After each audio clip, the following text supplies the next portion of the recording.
안녕하세요. 저는 유튜브에서 사연 채널을 가장 좋아하는 나이든 남자입니다. 저는 집사람하고 시장에서 생선을 파는 장사를 했었습니다. 아예 아무런 연관과 기반이 없이 시작했던 일은 아니었고요. 저의 외사촌 누님께서 결혼하신 뒤로 그쪽 일을 하셨거든요. 처음에는 그래서 도움을 받아 생선 장사를 시작해 볼 수 있었습니다. 초기에는 어리버리해서 꽤 헤매기도 했었고 손님들뿐만 아니라 시장 상인들로부터 우습고 만만하게 보여서 그런 것 때문에 마음고생을 하기도 했었습니다. 생각지도 못했었던 부분인데 은근히 텃세가 있었거든요.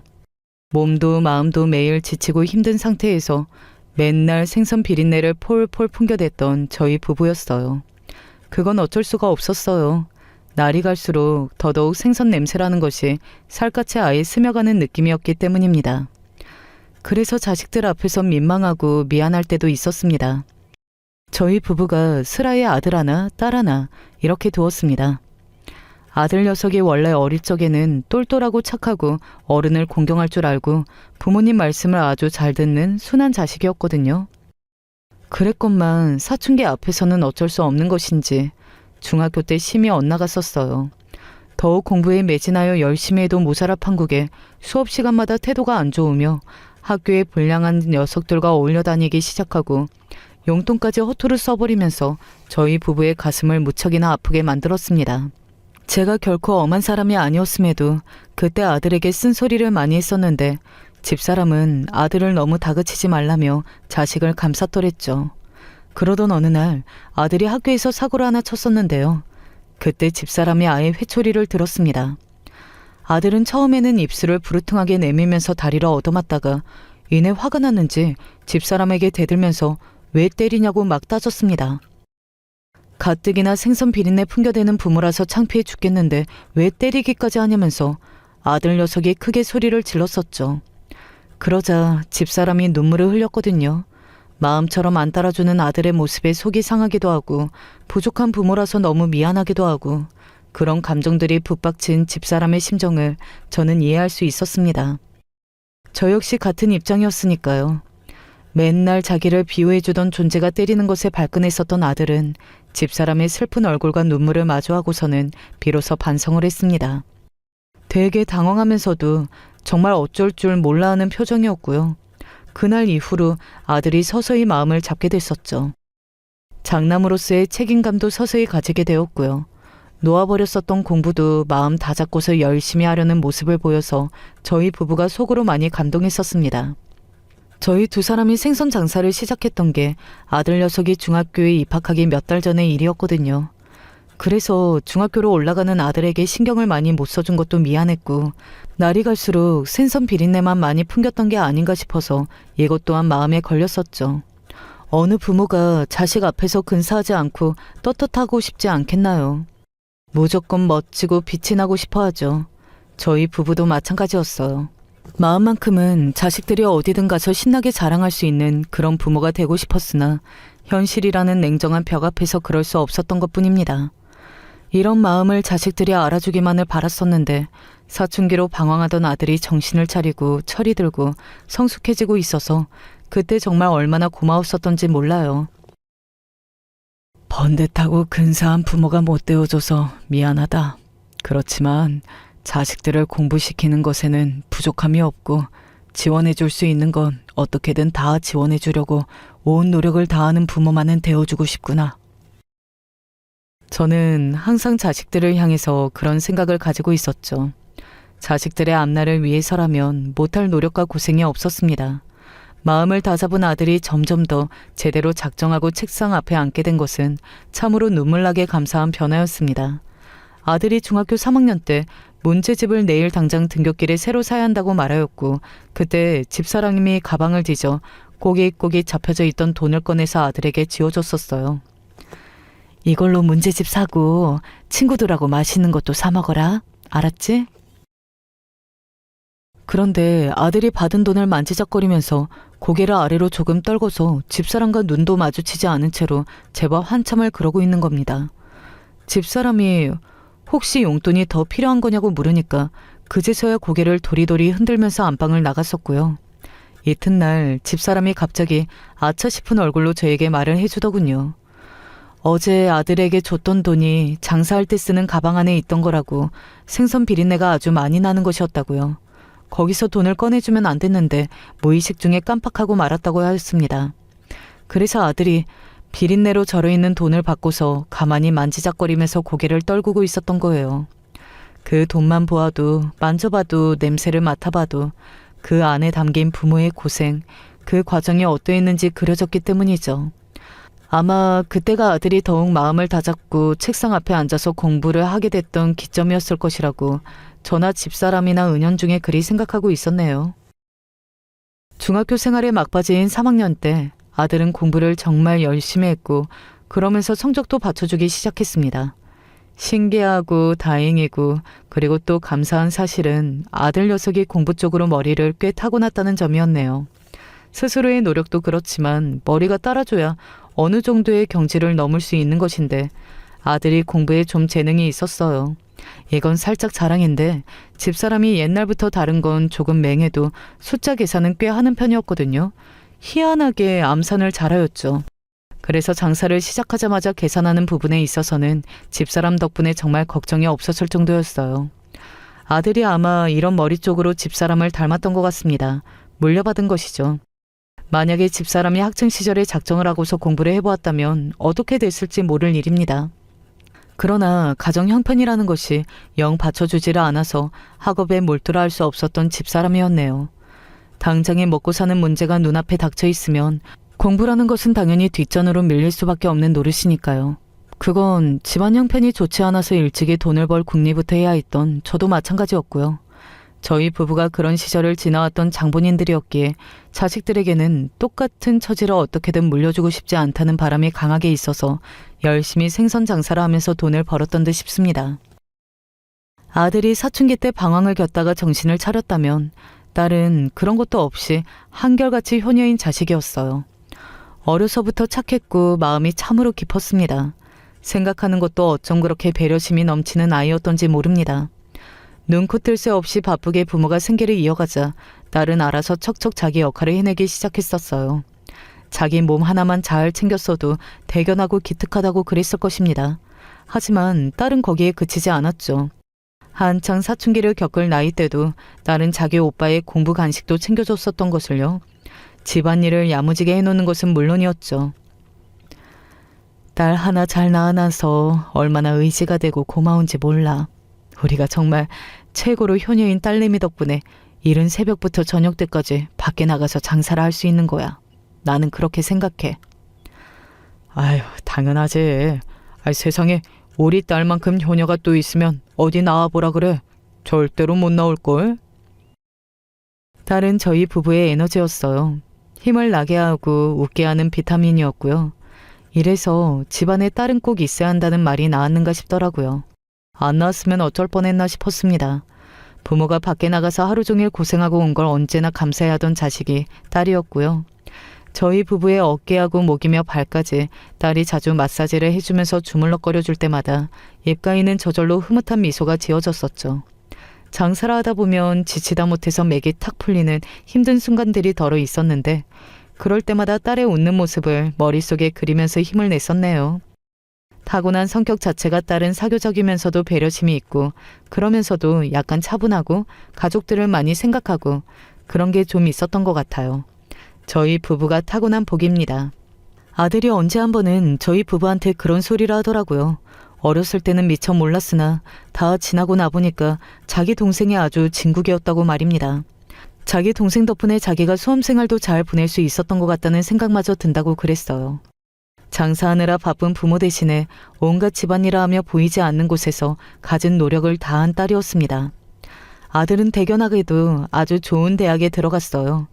우리나라에서 손꼽히는 소위 스카이라고 묶이는 명문대 중 한 곳에 당당하게 입학을 하였고요. 아들이 대학 입학 최종 합격을 하던 그날은 집안에 잔치가 열린 날이었습니다. 저는 너무 기쁜 나머지 안 믿길 정도라서 눈물이 핑 돌았는데요. 집사람은 아예 펑펑 울기까지 했었답니다. 기쁨의 눈물이었기 때문에 모두가 행복했었고요. 추운 겨울날에 생선 장사를 나가서도 그때는 어찌나 방실방실 얼굴에 웃음이 끊이지 않고 지어졌던지 몰라요. 그래서 주변 상인들뿐만 아니라 손님들까지도 저희 부부에게 뭐 좋은 일 있냐고 빠짐없이 물어왔을 정도였네요. 그런 질문을 받으면 저희 부부는 아주 기다렸다는 듯이 입가가 실룩거렸으나 최대한 자제하면서 조용히 아들의 대학 합격 소식을 밝혔었답니다. 그럴 때마다 속으로는 얼마나 즐거웠던지 몰라요. 세상에, 그랬구나. 정말 축하해요. 아이고요, 좋겠다. 이렇게 나와서 생선 팔아가면서 자식 키운 보람이 있겠어요. 이야, 밥 안 잡숴도 배도 안 고프시겠네. 안면이 있는 손님들이 너스레를 떠실 때마다 저희 부부는 적당히 맞장구를 쳐드리며 서비스 덤도 넣어드리곤 했었죠. 서로 박수를 치면서 기뻐하고 환호했던 시절, 시장에 매일 사람들이 바글바글하던 그 시절이 지금에 와서 생각해보면 그때가 정말 활기찬 나날이었구나 싶어지네요. 그때는 맨날 정신없이 하루하루가 지난다고만 생각을 했던지라 몰랐는데 아직 젊음이 가득했으며 과거보다 미래가 더 나을 것이라는 믿음과 희망을 가지고 살던 인생의 아주 멋진 시절이었습니다. 열심히 살면서 아들의 명문대 입학이라는 엄청난 선물을 받을 수 있어서 행복했습니다. 딸에는 자기 오빠처럼 그렇게 공부에 재능이 있지는 않았어요. 입시학원도 원하는 과목에 맞춰서 보내줬었는데 기초는 익혀도 그 이상으로 넘어가면 항상 어려워했고요. 나는 그냥 오빠처럼은 안 되나 봐요. 아무리 해도 못하는 과목은 계속 못하겠는걸요. 자신이 없어요. 앞으로 공부가 늘 거라는 생각도 전혀 안 들고. 대학으로 오빠처럼 좋은 소식은 못 들려드릴 것 같아요. 미리 포기하는 것처럼 이렇게 말씀드려서 죄송해요. 그치만 암만 해도 오빠 수준으로는 안 되는 걸 어떡해요. 고등학교 2학년이었던 딸이 시험을 보고 오더니 밤에 저희 부부랑 마주하고서는 한숨과 함께 그런 심정을 토로해왔습니다. 그 모습이 대단히 속상해 보였어요. 본인이 할 만큼 다 해봤는데도 기대보다 결과가 안 따라와준다는 딸의 말이 진심이라는 것을 저희 부부는 알았습니다. 그만큼 해보지도 않고서 자포자기를 할 그럴 딸이 아니었죠. 좋은 대학에는 못 갈 것 같아서 너무 죄송해요. 엄마 아빠가 얼마나 고생 많이 하시는지는 알기 때문에 나도 진짜 대학을 잘 가고 싶었는데 의욕만큼 현실이 안 따라줘요. 울적해하는 딸의 모습을 보면서 오히려 어찌나 속상하고 마음이 아프고 그러면서도 대견하고 기특하던지요. 저와 집사람이 딸에게 괜찮으니까 부담 가질 거 없다고 진심으로 말을 해주었습니다. 최고로 좋은 대학을 안 나와도 되도록 그래도 먹고 사는데 지장이 없고 이 다음에 시집 장가 간다고 할 때 뒷받침해 줄 수 있게끔 그런 걸 위해서 우리가 자식들만 보고서 그렇게 사는 거니까 너는 괜히 마음 힘들어하면서 괴로워하지 않아도 돼. 그리고 원래 사람마다 잘하는 분야가 다른데 꼭 공부로 성공을 해야 하나? 그런 건 절대 아니지. 너는 네가 잘하는 거, 좋아하는 거를 사회에 나가서 찾아보면 돼. 딸의 어깨를 다독여주면서 그제야 저는 비로소 제가 진정한 어른이자 부모가 되었다는 생각이 들었더랬죠. 저 자신 또한 하나의 산을 넘고 성장한 것 같아서 집사람한테는 굳이 말을 안 했으나 그때 속으로 많이 울컥했었네요. 이미 세상에서 둘도 없는 효녀, 착하고 예쁘고 멋진 딸이었으니 그깟 대학 좀 좋은 곳으로 못 간다고 해서 큰일 날 일은 전혀 없었습니다. 딸은 경기도에 있는 모 4년제 대학에 들어갔고요. 비록 이름난 곳도 어디 알아주는 것도 아니었으나 저희 부부는 행복했어요. 생각해보면 언감생심 4년제 대학이 아닙니까? 저희 부부는 대학 문턱에 근처도 못 갔던 사람들인 것을요. 보란듯이 4년제 대학생이 된 딸의 모습에 무척이나 흐뭇했습니다. 딸 역시 유명하지 않은 대학에 갔다고 해서 조금도 기죽거나 낙담할 인물이 아니었죠. 활기차게 대학 생활을 시작하였고 또한 그렇게 하라고 시킨 적은 전혀 없었는데 혼자서 아르바이트를 구해서 일을 하더라고요. 뭐든 성실하고 발랄하게 해냈습니다. 혹시 딸이 괜히 부모의 부담을 줄여주기 위해서 힘들게 아르바이트를 자꾸만 하는 것은 아닐까 싶어서 신경이 쓰인 적도 있었는데요. 딸은 진심으로 아르바이트를 하는 게 너무 즐거워서 피곤해도 재미있다고 말을 해왔어요. 저희 부부가 많이 놀랐었죠. 한 배에서 태어난 친남매임에도 아들과 딸, 둘은 정말로 성향이나 이런 것들이 달랐습니다. 아들은 밝게 사람들을 무작위로 상대하며 일을 하는 건 조금 어려워하였거든요. 적성에 안 맞았죠. 대신에 가만히 앉아서 머리를 굴리고 글자 보면서 공부하고 혹은 영화를 보고 나서 다른 사람들과 감상을 나눈다거나 하는 것을 무척 좋아했습니다. 한마디로 아들은 머리 쓰는 것을, 딸은 몸을 쓰는 것을 좋아한 셈이었죠. 딸은 이따금씩 시장까지 나와서 저희 부부의 일을 돕기도 하였습니다. 인사성도 좋고 발랄하면서도 야무지고 신중한 구석까지 은근히 있는 딸의 모습을 보고 있자면 대체 누구 집 딸인가 싶어서 저나 집사람이나 저절로 미소가 크게 지어진 상태에서 장사를 했었네요. 그리고 저희가 부모이고 딸이 자식이지만 그럼에도 딸을 보면서 배우고 도움을 얻는 부분도 있었습니다. 원래 저랑 집사람이 둘 다 성격이 말이죠. 부딪히는 거, 마찰 빚는 거 이런 거를 싫어하고 피하는 편입니다. 드세지를 못해요. 그래서 더욱 시장의 한 곳에 자리를 잡으면서 장사를 시작했던 게 초기에 너무나도 힘들었던 것 같아요. 기질 자체가 드세지 못한데 그 살벌한 경쟁에 펼쳐지는 시장의 틈바구니에서 뿌리를 내리고 살아남으려다 보니까 억지로 성격을 꾸며내야만 했습니다. 일부러 털털한 척, 억세고 강하고 묻어난 척, 그러느라 속으로는 끙끙 앓으면서 몸살이 날 때가 많았었죠. 초기에 은근한 텃세 때문에 힘들었던 때 사촌 누님이 저한테 말씀해 주시기를 주변에서는 우습게 안 보이려면 친절하게 베풀면서도 할 말은 딱딱하고 지내야 한다고 강조를 하셨었죠. 자기 밥그릇은 자기가 딱 쥐고 챙겨야만 한다고 그러셨습니다. 그 조언 덕분에 저희 부부가 초반에 숱한 위기를 넘겨가며 버틸 수 있었네요. 아무튼 생선 장사를 시작한 지 이제 꽤 되어서 저희 부부도 긴장은 내려놓고 웬만한 일은 유연하게 처리하고 넘기면서 그러고 있었을 때였는데요. 그 시기에 대학생이었던 딸이 시장에 나와줬을 때마다 자기 부모를 대신해서 목소리를 내주곤 했었답니다. 이건 이렇게 하시면 안 되죠. 그럼 저희 부모님은 남는 게 없는데요. 남기려고 장사하는 거고 먹고 살자고 장사하는 건데. 지금 이렇게 하시면 곤란합니다. 얼마나 똑부러졌는지 몰라요. 저희 부부가 웬만한 건 좋은 거다라고 생각하며 덮어놓고 넘기려는 것도 아주 야물딱지게 잡아내서 인과관계를 따졌고 상대에게 다 조목조목 말을 하였죠. 그럴 때마다 저랑 집사람은 솔직히 속으로 뿌듯하고 좋았는데 보이는 겉으로만 자식이 너무 맹랑해서 난감하다는 표정을 꾸며내느라 애를 먹었더랬죠. 그런 추억들이 있네요. 아들이 27에 첫 취업을 했었는데요. 그때 자기 오빠를 쪼아대면서 첫 월급으로는 기념으로 부모님 선물을 사드리는 것이라고 말을 했었던 게 딸이었어요. 아들 녀석이 저희 부부에게 백화점에 가서 샀다는 네일을 비롯하여 이것저것 선물을 해줬길래 그때 깜짝 놀랐는데요. 알고 보니까 딸이 이야기를 해줘서 첫 월급으로 이렇게 챙겨야 한다는 걸 알았다고 아들이 머리를 긁적이며 털어놓았죠. 그런 걸 알려준 딸이나 그걸 듣고서 흘려버리지 않고 정말로 선물을 준비한 아들이나 정말로 자식 농사를 잘 지은 것 같아서 이튿날에 장사를 하러 나가는 동안 너무 마음이 벅차올랐고 눈물까지 찔끔 났었던 듯 싶어요. 집사람도 그렇게 말을 하더라고요. 나 있잖아. 오늘은 힘들어도 힘든 줄 모르고서 그렇게 일을 할 것만 같아. 그때 씩 웃는 집사람의 얼굴에서 지난 세월 고생한 흔적이 보여서 새삼 고맙고 미안하더군요. 잘난 남자를 만났다면 이렇게 고생은 안 하고 살았을 텐데 하필 저를 만나서 온갖 고생을 다 하게 된 것 같았습니다. 하지만 서로가 서로를 만났기에 자식들을 잘 낳고 키울 수 있었다는 사실이 커다란 의지가 되었죠. 딸은 대학을 졸업하고 나서 어느 기업에 계약직으로 들어갔는데요. 거기가 화장품을 판매하는 회사였었죠. 그 당시에 취업을 준비하는 여자들 사이에서는 인기가 높았던 곳이었는데 들어가게 돼서 기쁘다고 딸이 거의 날아다닐 기세였답니다. 여차하면 정규직 전환까지도 노려보겠다고 큰 소리를 쳤던 딸이었는데요.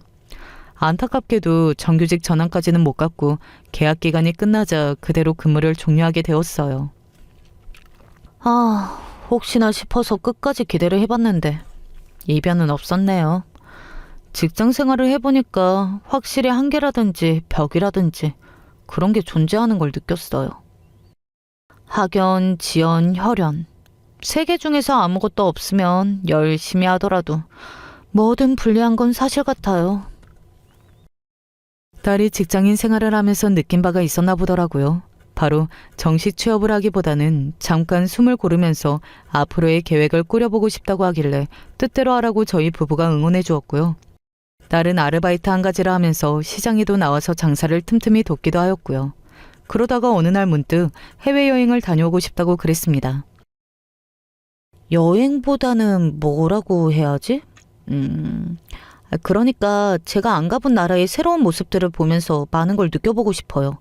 나이가 더 들기 전에 20대 시절에 가보고 싶은데 그래도 될까요? 그럼 당연하지. 혹시 위험한 일이 생길까봐 그거 하나가 걱정인 거지. 외국에 나가겠다는 거 자체는 우리가 일단 찬성이야. 딸이 직장 생활을 하면서 조금씩 저축해뒀던 걸 경비로 쓰겠다고 했습니다. 본인 돈이니 본인이 쓰고 싶은 대로 쓰게 두고 싶었네요. 장사를 해야 해서 공항에 배웅은 못 나갔어요. 야무진 딸은 혼자 알아서 잘하겠다고 그랬었죠. 그러더니 비행기가 뜨기 전에 문자를 보내왔는데 엄마 아빠는 힘들게 지금도 시장에서 장사를 하고 있는데 혼자만 외국에 나가서 죄송하다고 그렇게 적었더라고요. 그런 마음씨 자체가 예뻤습니다. 그리고 사실 저는 딸애가 혼자 외국을 여기저기 가보겠다는 것이 무척 걱정이 돼서 사실 흔쾌히 찬성하고 싶은 마음까지는 없었는데 집사람이 적극적으로 찬성을 하는 입장이어서 그냥 맞춰줬던 거였거든요. 집사람이 그러더라고요. 이제 세상이 바뀌어서 젊은 아가씨 혼자 당당하게 해외여행도 다녀오고 그렇게 된 것이 무척 신기한데 이런 사회에서 딸이 남들에게 뒤처지지 않으려면 지금 넓은 세상을 봐둬야 한다고 하였어요. 저의 집사람 시장 한 모퉁이에서 저와 오래도록 생선 장사만 해왔던 사람이라고는 믿겨지지 않게 사고방식이 깨어있고 열려있었죠. 제가 또 한 수 배우는 순간이었답니다. 딸은 3개월을 잡고 떠났었는데 결과적으로 8개월이나 해외 여기저기를 다니다가 돌아온 셈이 되었습니다. 저희 부부는 딸에게 필요한 경비를 지원해 줄 수 있음이 그저 행복하고 감사했던 것 같아요. 이제는 너무나도 익숙해지다 못해 한 몸이 되어버린 것 같은 생선 비린내에 파묻혀서도 지구 반대편의 나라에서 새로운 것들을 보고 경험하고 있을 딸의 모습을 떠올리면 마치 제 자신이 시장통을 떠나 머나먼 곳에 여행을 가 있는 기분이 들곤 했었답니다. 여행을 끝나고 와서 바로 취업을 하진 못했고 딸이 자격증 공부를 시작했었고요. 그러면서 말을 하기를 자기 오빠가 워낙 잘하고 있어서 그 점이 고맙고 든든하다고 했습니다. 아들은 처음 사회생활을 시작했던 첫 직장을 떠나서 이직을 한 뒤였는데 그곳이 네로라 하는 대기업이었거든요. 네, 그렇습니다. 시장에서 생선을 만지며 장사를 해온 저희 부부가 기어이 대기업에 다니는 자식을 두게 되었던 것입니다. 아들이 대견스럽고 저희 부부의 더할 나위 없는 자랑거리였음은 두말하면 입 아팠죠. 아들을 바라보고 있자면 똘망똘망하던 그 어린 시절부터 사춘기에 반항하던 그 모습이며 마음을 고쳐먹고 공부에 몰두하기 시작했던 모습까지 사진기의 필름처럼 차르르 지나가는 기분이었네요. 자기 오빠가 무려 대기업에 다니고 있으니 그것만으로도 똑같은 자식 입장에서는 의지가 되고 든든해서 취업 준비생에 머물러 있어도 안심이 된다고 딸이 솔직하게 심정을 밝혔었는데요. 솔직히 저희 부부도 그런 심정이기는 했었죠. 아들이 워낙 직장 생활을 잘 해나가고 있으니까 상대적으로 딸에게는 더 느긋하고 느슨해지더라고요. 한 번도 취업 문제 가지고 딸에게 지나가는 말로나마 보챈 적이 없었습니다. 딸은 여유를 가지고 자격증 공부를 하면서 취업을 준비했었는데 취업 고비의 막판을 목전에 두고 잠시 뒤로 물러나야 했었죠. 왜냐하면 그때 집사람이 좀 아팠거든요. 아랫배가 종종 묵직한 느낌이고 통증도 느껴지고 전에 없이 자꾸만 쉽게 피로해지고 그렇다고 말을 했었는데 저는 집사람이 나이가 들면서 자연스레 그렇게 된 줄로만 알았었죠. 제가 바보였고 안일했습니다. 집사람 또한 체력이 예전만 못해서 에너지가 부족하여 몸이 그렇게 된 줄로만 여겼던지라 방심을 했는데요. 딸이 병원에 좀 가보라고 잔소리를 하도 해대서 집사람이 시간을 따로 내어 병원에 갔었습니다.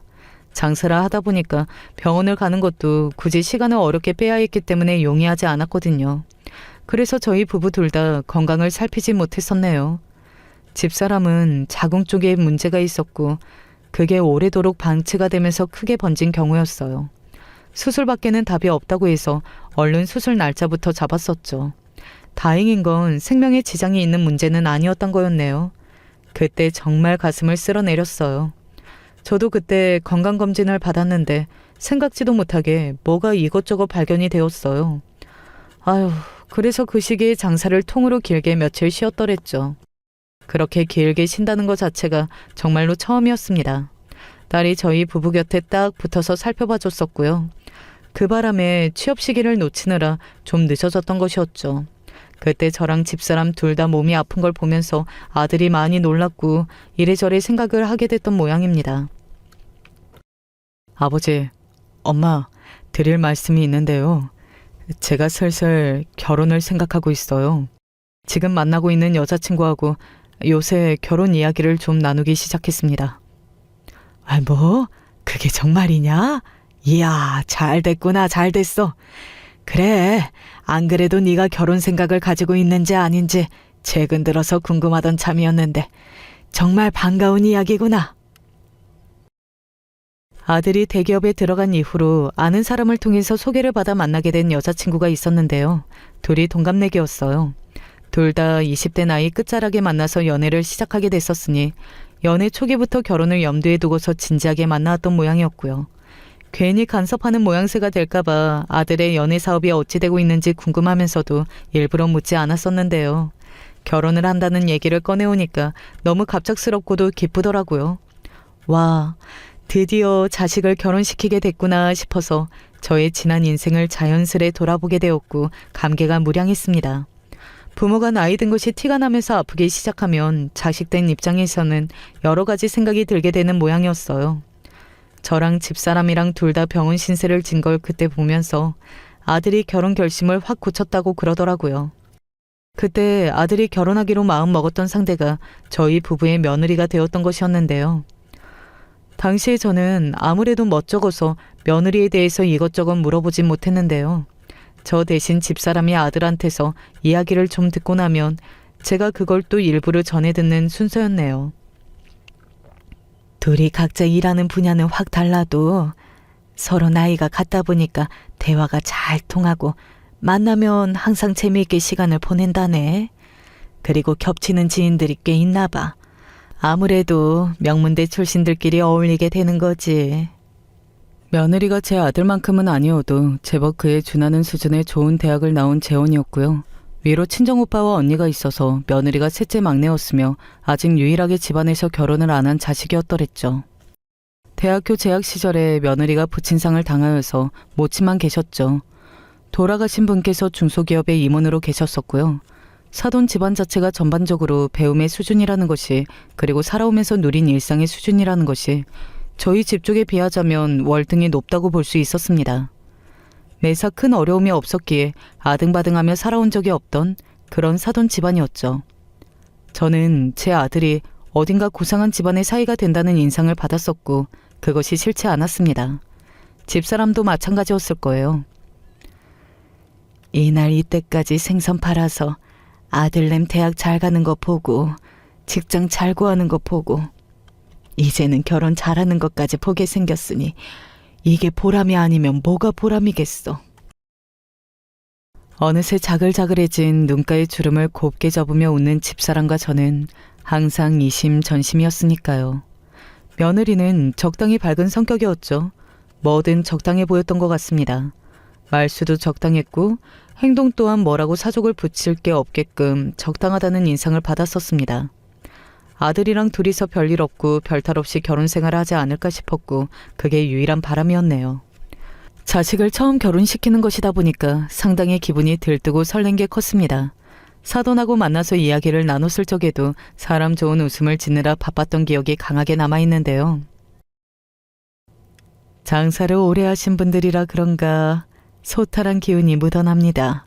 10원짜리 한 장도 잘 보고 따지실 것 같아요. 사돈이 그렇게 말씀하셨을 때도 그저 허허 웃어 넘겼던 듯 싶고요. 아니 세상에나 두 분이서 물고기 파시느라 바쁘신 와중에 아들을 어쩜 저렇게 잘 키우셨어요. 저희가 자식복이 있어서 그렇죠. 네, 그래 보입니다. 시장에서 장사를 한다는 게 제가 뭔지는 몰라도 아주 시끌벅적하잖아요. 온통 정신없고 자식 공부시키는 것을 들여다보실 새가 있었을까 싶네요. 그런 대화 속에서도 무조건 허허 웃어 넘겼죠. 별 생각 없이 다 좋게 넘겼었고 분위기도 아주 화기애애했었다고만 기억을 했었습니다. 그런데 자리에 함께 있었던 딸의 생각은 그게 아니었었던 건가 봐요. 딸이 자기 생각을 드러내는 일이 있었는데 그건 아들과 며느리의 결혼식 3개월 전의 일이었습니다. 다름이 아니라 제가 집사람하고 나이가 1살 차이인데 둘 다 생일이 정확하지가 않습니다. 둘 다 고향이 워낙 시골 출신들인데다가 저는 어릴 적에 생목께서 병을 얻어 돌아가셨고 계모의 손에 커온 사람이었거든요.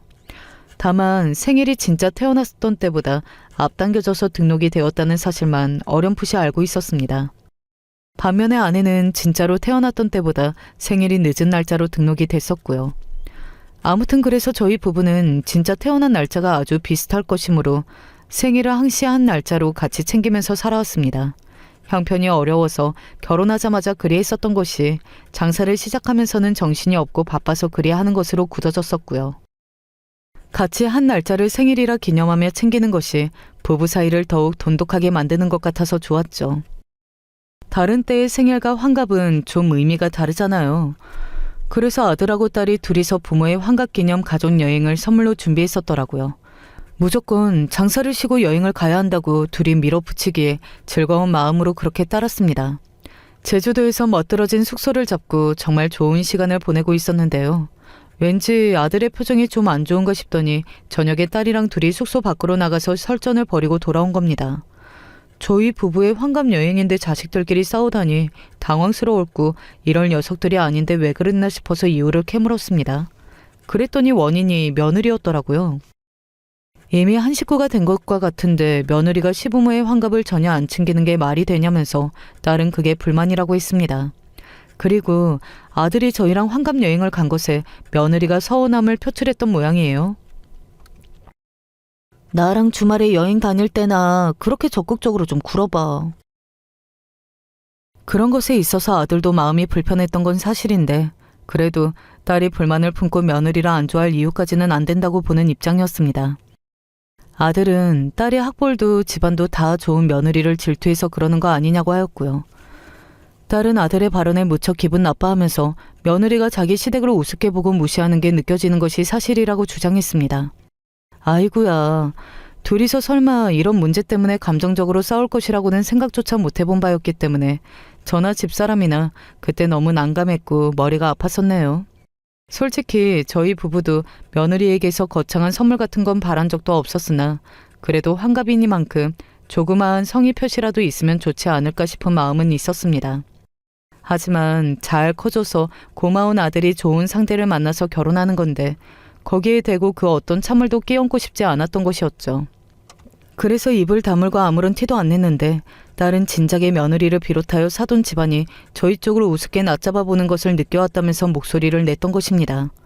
그때 저희 부부는 조용히 중재하는 것으로 매듭을 지었더랬죠. 중요한 건 이미 아들과 며느리가 결혼해서 앞으로 잘 사는 것이지 나머지의 것들은 모두 부가적인 것이라고 못을 박았습니다. 아들 녀석의 결혼으로 이득을 보겠다거나 대우를 받겠다거나 그럴 욕심은 전혀 없다는 것도 밝혀두었고요.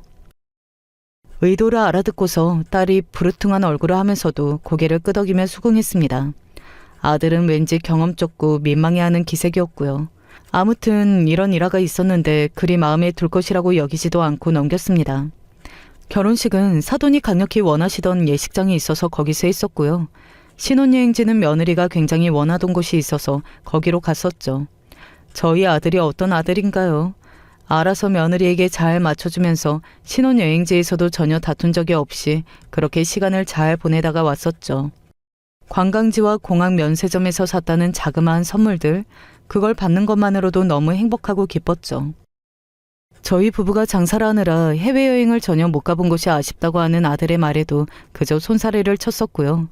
자식들이 본인들만 해외를 다녀본 것이 은근히 자꾸 마음에 걸렸던 모양이었습니다. 저나 집사람이나 그런 기특한 마음이 중요한 것이지 다른 것은 중요하지 않다고 여겼었네요.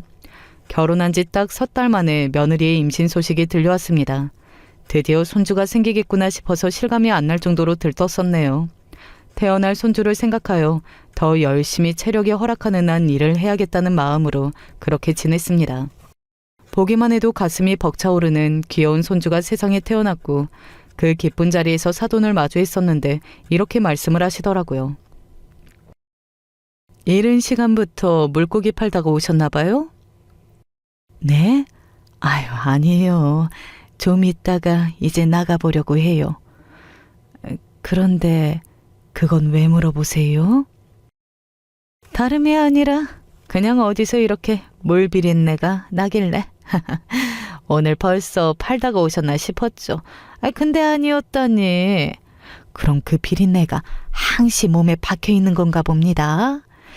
갓난아기한테는 썩 그렇게 좋지 않을 것 같아요. 콧구멍이 저렇게나 작은데 좋은 냄새만 맡게 해야지. 별로 안 좋은 냄새를 맡게 하면 태어난 지 얼마 되지도 않은 아기가 너무 가엾지 않겠어요? 사돈의 발언에 목구멍이 턱 막혀왔습니다. 이런 순간에 뭐라고 받아쳐야 할지 모르겠더군요. 시장에서 상대하는 손님이었다면 100마디도 더 너끈하게 받아쳤을 텐데 사돈댁이라고 생각을 하니 어떻게 해야 할지 난감하기만 했습니다. 그때 집사람이 배시시 웃어넘겼고 그러자 사돈도 그냥 호탕하게 웃으시더라고요. 진지해질 문제가 아니었구나 싶었고 제가 집사람보다 그릇이 참 작다는 생각이 들었더랬죠. 그런데 사실은 집사람이 그때 속이 많이 상했었던 거예요. 시간이 지나도 자꾸 그때의 순간을 곱씹게 돼서 집사람이 딸에게 연락을 해서 푸념을 좀 했습니다.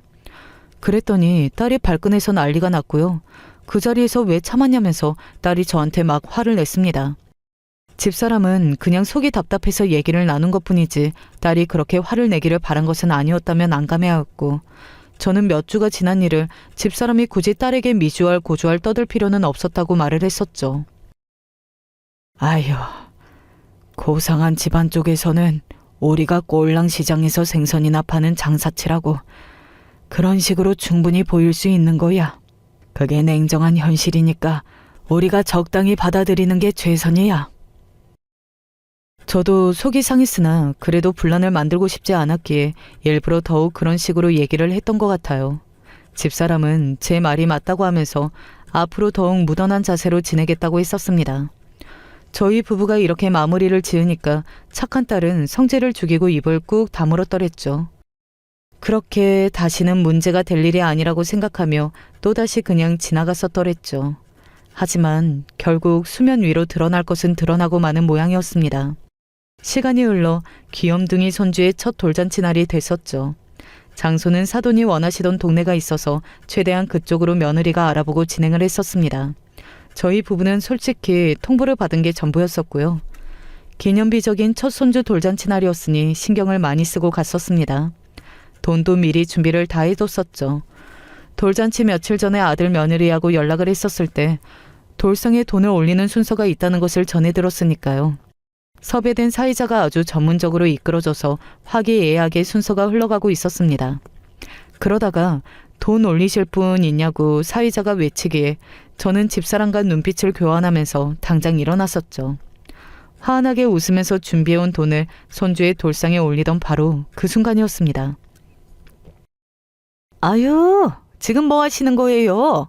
비린내 나는 돈을 어디다가 올리세요? 저리 치우세요. 돈은 제가 올릴 테니까. 사돈이 아주 질색을 하는 얼굴로 다가오셔서는 제가 올린 돈을 확 치워버리시곤 대신 돈을 올리셨습니다. 어안이 벙벙했고 당혹감에 저는 머리가 지끈거렸는데 손주의 돌잔치 도중이었잖아요. 그냥 머쓱한 웃음으로 표정 관리를 하면서 말씀을 드렸습니다. 비린내 나는 돈이라뇨? 웬 말씀을 그렇게 하시는지. 사실이잖아요. 비린내 풀풀 풍기는 돈이 올라가면 돌상의 격이 떨어집니다. 인생의 첫 걸음부터 아이의 수준을 챙겨줘야죠. 사돈이 투덜거리시는데 저는 그 이상으로 무안해질 수가 없었습니다. 그렇게까지 큰 목소리가 아니었으니 저기 뒤에 앉으신 분들에게는 대화가 안 들렸을 것이라는 점에 위안을 삼으며 제가 돌아섰어요. 지금까지 그랬듯이 제 쪽에서 참으면 될 일이라 여기면서 말입니다. 아들이 폭발하고 만 것은 바로 그때였어요. 장모님, 어떻게 대놓고 그런 말씀을 하십니까? 정말 너무하신 거 아니에요? 진짜 기가 막히네요. 어떻게 저희 아버지한테 저희 집안을 대체 얼마나 우습게 보시면 그러실 수가 있는 거죠? 아들이 너무 화가 나서 몸까지 부들부들 떨면서 사돈을 향해 목소리를 높인 것입니다. 당연히 저를 포함하여 모두가 놀라 경악을 하였죠. 며느리가 대체 왜 이러냐면서 아들의 팔을 잡았으나 아들은 그걸 신경질적으로 뿌리쳤어요. 내가 여태까지 내 부모님, 내 동생보다 당신을 더 위하고 우선으로 뒀었어. 내가 항상 그러려고 노력했다는 거 당신도 부정하지 못하겠지? 그동안 내가 당신에게 전적으로 많이 맞춰줬고 언제나 처가에 잘했으니까. 팔은 안으로 굽는 법이니 내가 결혼해서 처가에 더욱 잘하는 게 모든 균형을 잘 맞추는 것이라고 생각했었어. 그런데 내가 잘못 생각했던 것 같네. 더 이상은 못 참겠다. 진짜 왜 이래? 좋은 날 좋은 자리에서 이러기야? 나 진심 진짜 지금 화가 나려고 해? 나는 이미 진심으로 화가 났거든. 다 필요 없으니까 이혼하자. 아들이 며느리에게 이혼을 선언했습니다. 그 자리에 있던 모두가 당황해서 난리가 났고요. 저는 이게 무슨 상황인가 싶어서 나서려 했는데 딸이 저를 자꾸 말렸어요. 가만 보니 이미 딸은 집사람을 한 차례 말리고 난 모습 같더라고요. 딸의 단호한 표정 앞에서 저는 왠지 아들을 말려서는 안 될 것 같다는 생각이 들고 말았습니다. 딸의 만류를 따라 일단 잠자코 있기로 했어요. 사돈은 펄쩍 뛰고 계셨고요.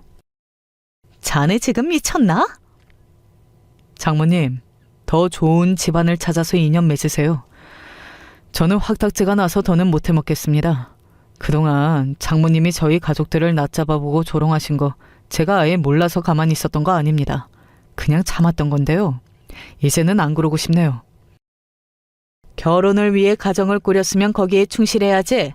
자네는 지금 효자 노릇을 하기 위해서 이혼을 하겠다는 거야?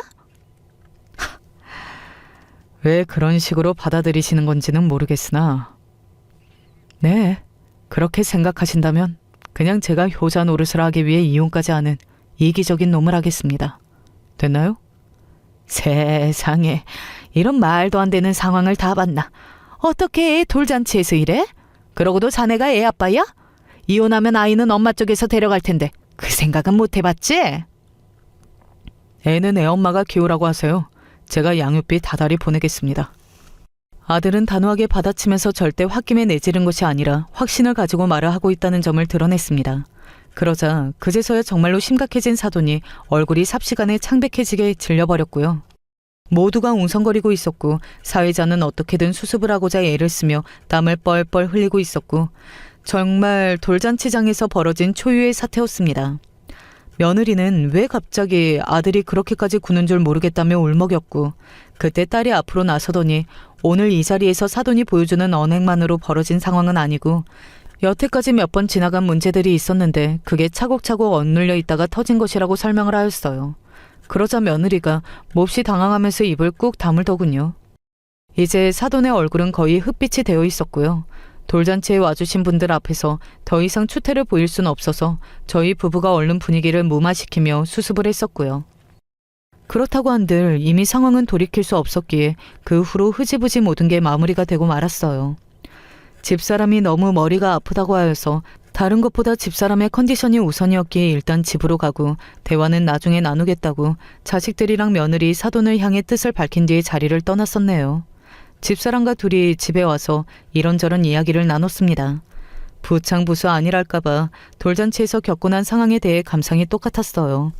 그건 바로 사돈에게 발 뻗고 누울 자리를 제공하고만 그동안 아들을 위한답시고 사돈에게 너무 만만하게 보이고만 저희 부부가 지나치게 안일해 했었다는 것입니다. 저희 딴에는 그게 아들을 위한 것이라고 여기며 저희 스스로를 낮췄었으나 결국에 돌아보니 자식을 위하는 길이 아니었습니다. 딸하고도 얘기를 해봤는데 저희 부부 모르게 딸이 그동안 자기 오빠랑 이런저런 대화를 꽤 해온 모양이었어요. 그래서 아들이 내심 사돈의 무례한 태도를 계속 마음에 담아두고 있었는데 돌잔치 도중에 그게 폭발했던 것이었죠.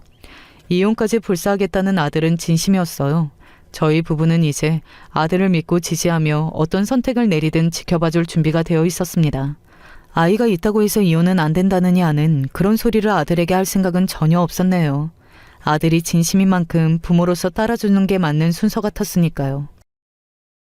아버님, 어머님, 제가 잘못했어요.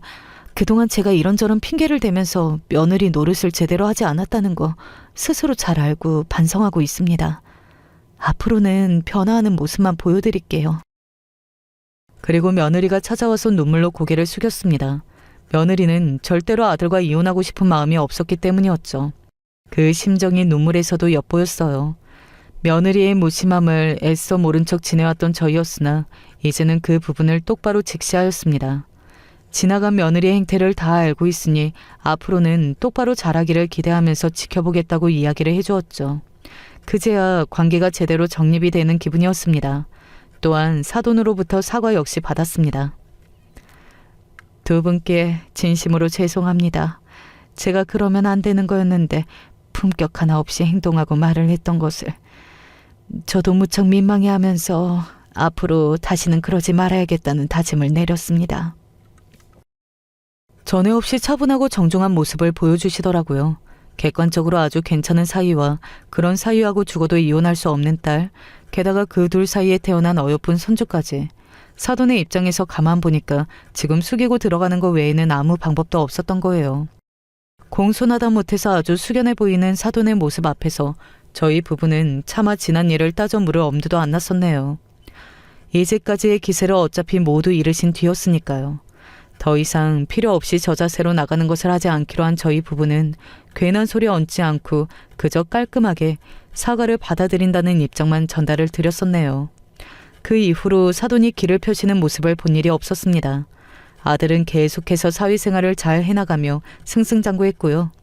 자식이 그러고 있으니까 부모로서 저희 부부가 자연스레 어깨에 힘이 계속 들어갈 수 있었던 것 같아요.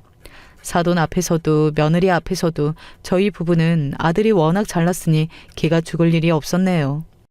저희 부부가 나이도 이제 많아졌지만 무엇보다 시장의 활기도 점점 옛날 같지 않아서 결단을 내리고 장사를 접었습니다. 꽤 오랜 세월 생선만 팔고 살았으니 그걸 그만둔 일상이 허전하면 어떡하나 싶은 걱정도 했었는데요.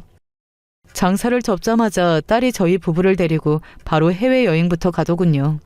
그 이후로도 매번 딸 덕분에 일상이 지루하거나 심심한 적이 없었답니다. 이런 효녀가 드디어 자기 짝을 만나서 결혼도 했는데요. 행복하게 잘 살고 있으나 아직까지도 아이 소식이 없어요. 딸과 사이는 아이 욕심이 별로 없고 둘이서 사는 게 재미있다는 말을 그렇게 하기는 하는데 더 늦기 전에 임신을 위한 병원을 다니라고 참견을 해야 하는지 이걸 두고 집사람이랑 둘이 고민을 하며 딸의 눈치를 오래 살피는 중이랍니다. 이런 문제는 어쩌면 좋을까요? 전 옛날부터 언니들보다는 동생이나 또래들과 친하고 잘 어울리는 편인데요. 아무래도 저보다 나이가 있는 사람들과 어울리면서 비위를 맞춘다든지 상황에 맞게 흐름을 타는 것들이 다 어렵게 느껴져서 그런가 봐요. 그런데 예전에 이런 생각을 가끔 하기야 했었지만 결혼이라는 큰 과제를 치르고도 저한테 또 이런 어려운 관계가 생길 줄 몰랐는데요.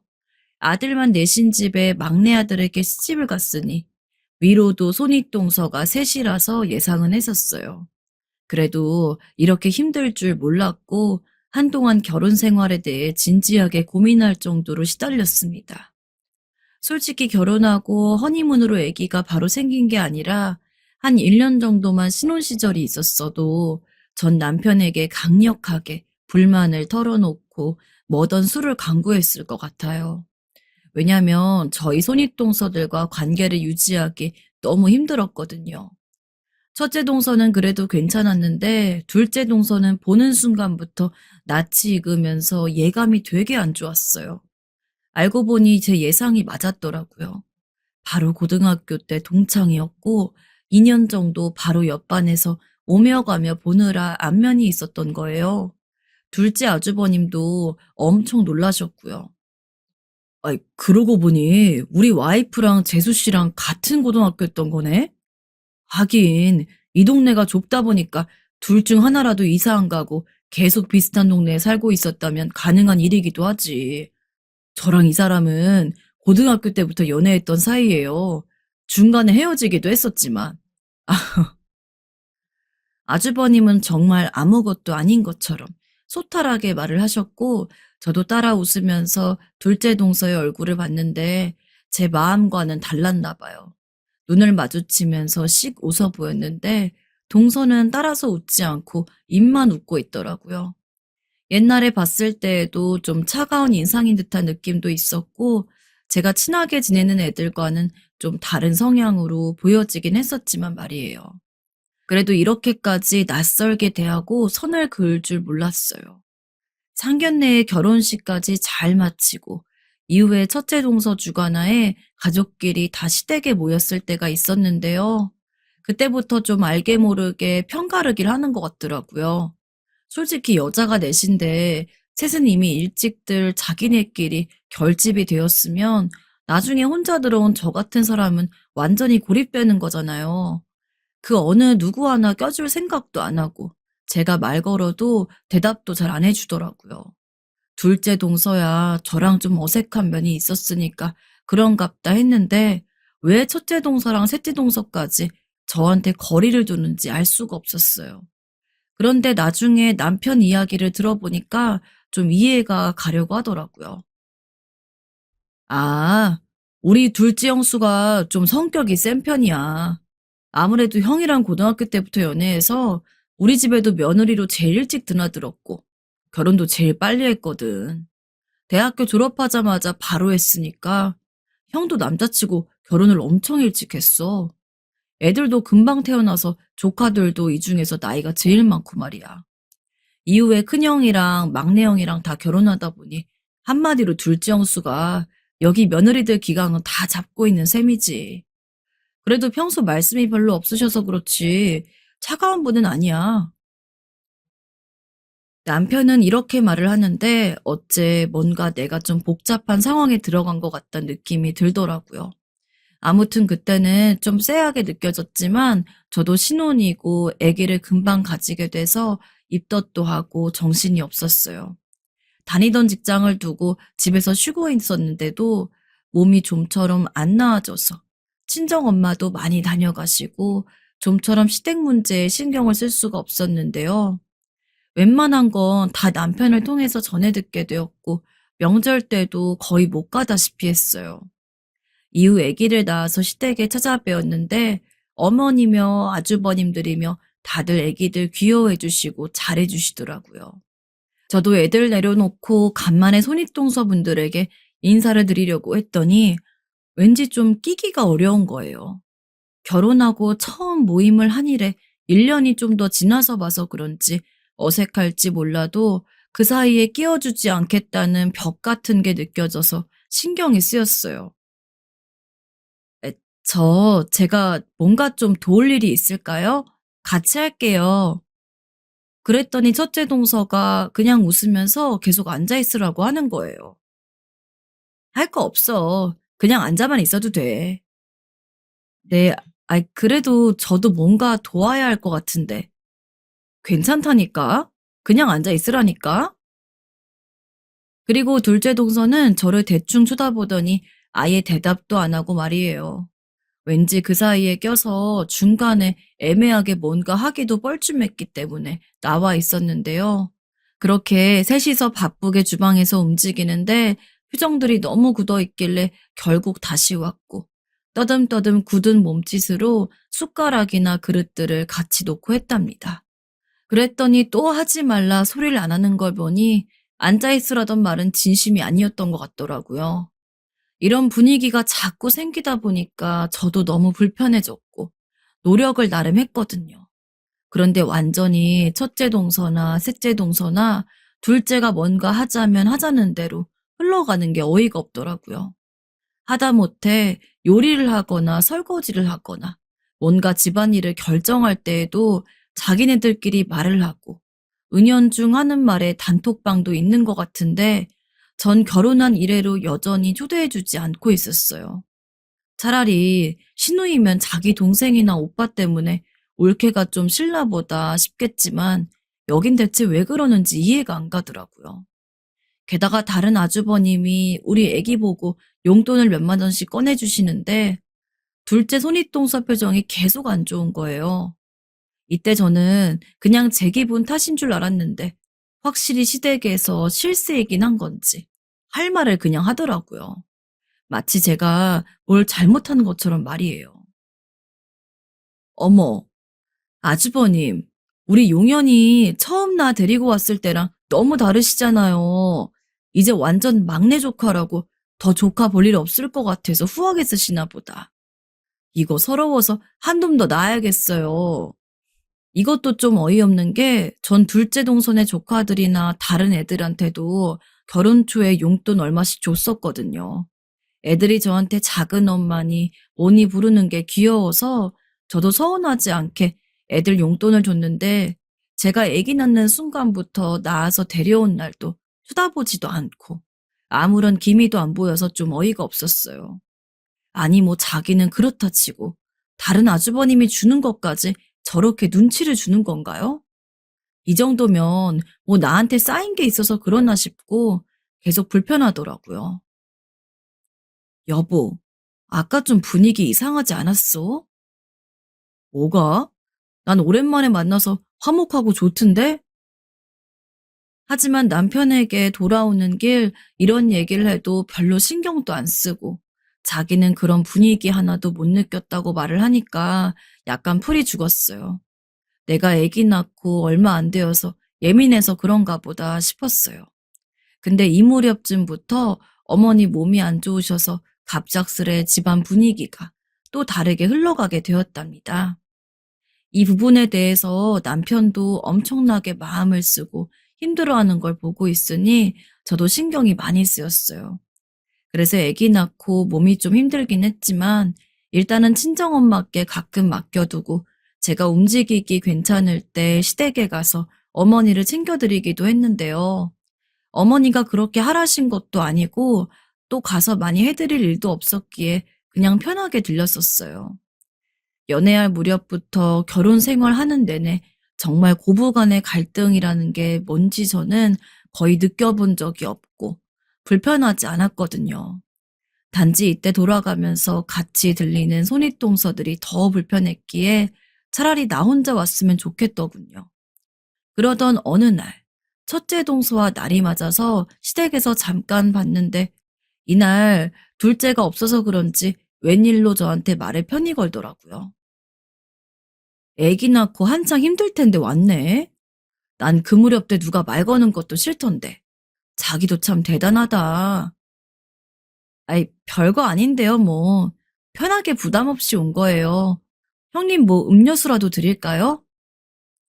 그래서 저도 그냥 별거 아니라고 하면서 왠지 동서들 관계를 좀 잘하고 싶은 마음에 커피도 내려드리고 가져갔던 간식도 챙겨드리고 했어요. 그랬더니 약간 마음이 열린 건지 앞으로 종종 같이 차도 마시자더군요. 그렇게 지내는 동안 어느 정도 수확은 있었던 건지 어느 순간 첫째 동서가 저를 단톡방에 초대했더라고요. 그러면서 다들 가족끼리 잘 지내자고 하던데 둘째 동서나 셋째 동서도 그쯤부터 어색하게 말을 이어가는 걸 보니까 숨이 좀 놓였어요. 사실 시댁 식구들 얼마나 많이 마주친다고 그리 신경을 썼던 건지 저도 참 사서 고생한 것 같네요. 그래도 갈 때마다 눈치 주는 여자들만의 기싸움에서 완전히 누락되고 싶진 않았거든요. 그렇게 해서 저도 좀 대화에 끼기도 하고 열심히 나름 비위를 맞추기도 했었는데요. 시댁 근처에 있는 카페에서 차도 한 잔 마시자고 하길래 남편이 그때 애를 봐준다고 해서 저도 나가서 만나고 왔었어요. 이때 그냥 흘러가는 얘기들 하고 적당히 맞장구 맞추다 보니까 나름 좀 자연스러워지더라고요. 그러던 중에 갑자기 생각지도 못한 화제가 나왔는데 글쎄 저보고 고스톱을 좀 칠 줄 아냐는 거예요. 네? 고스톱이요? 갑자기요? 그랬더니 다들 보면서 막 웃더니 그냥 가끔씩 심심풀이로 칠 때가 있는데 별거 없이 그냥 상금 걸어놓고 커피값 벌고 애들 과자값 얻어가고 한다는 거예요. 저도 한때 가족들이랑 집에서 심심풀이로 치던 때가 있었고 오랜만에 얘기 들으니까 썩 안 땡기는 것도 아니었어요. 그래서 그 길로 큰 동선의 집으로 갔고 다 같이 하게 되었어요.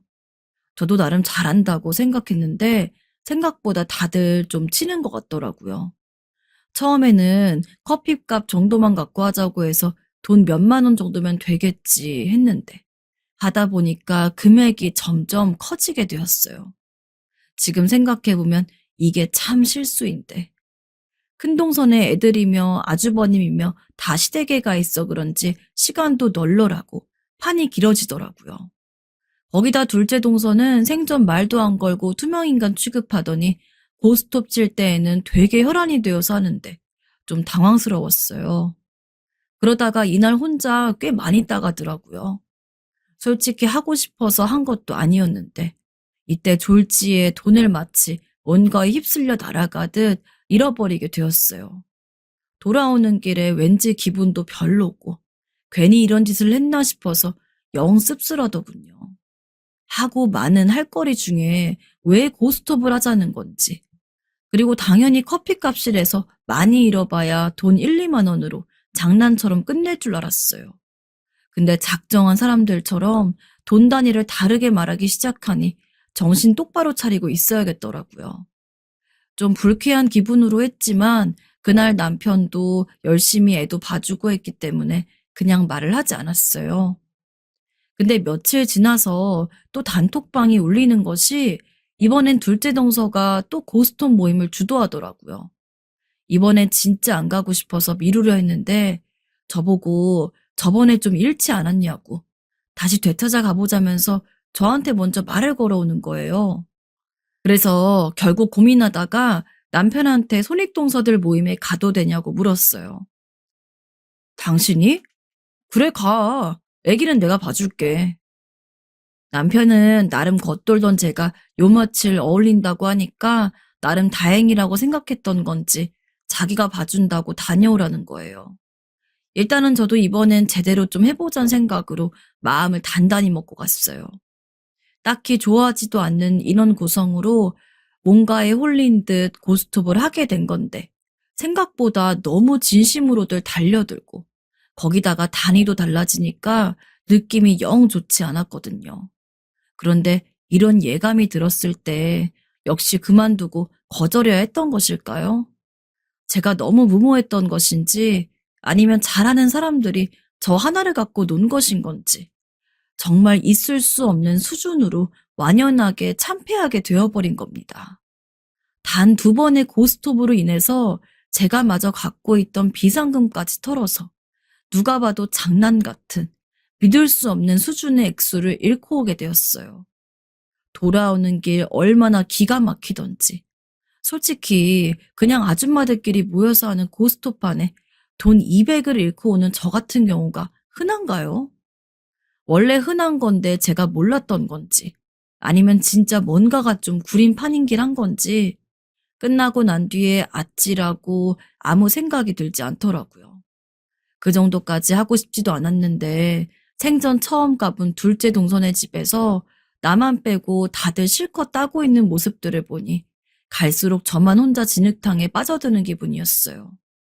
아무리 그래도 그렇지 제가 고스톱 처음 배워서 그날 첫 개시로 시작한 사람도 아니고 옛날에 가족들이랑 할 때도 종종 따고 내서 못한다는 소리는 안 들어봤거든요.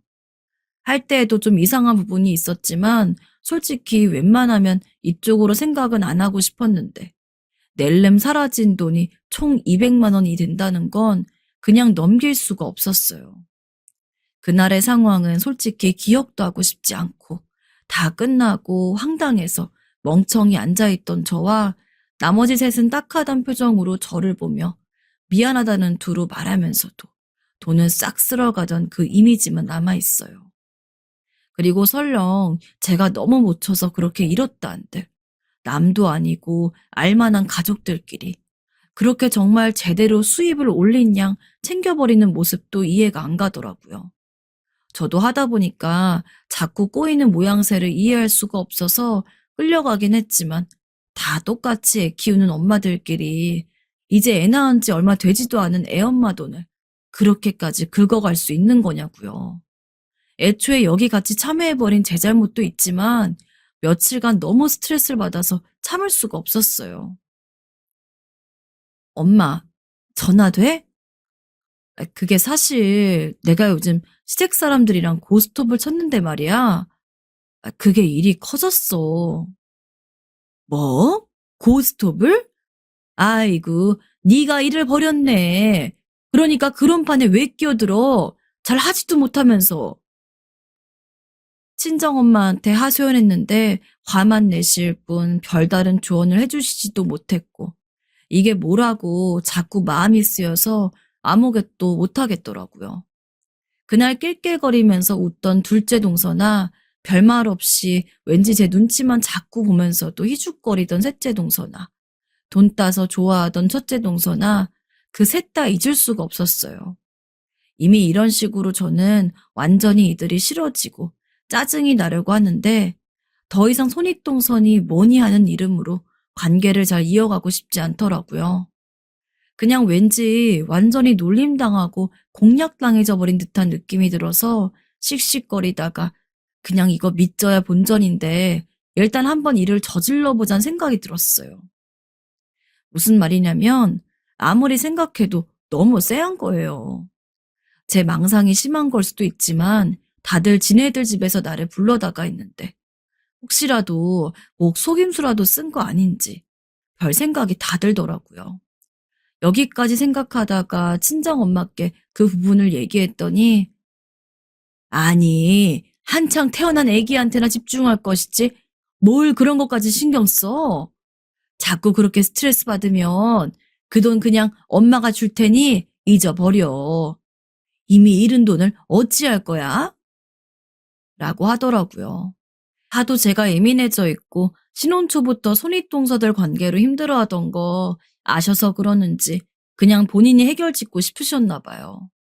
그래서 일단 엄마께 더 말하는 건 그냥 관두고 제가 멋대로 동서들을 불렀어요.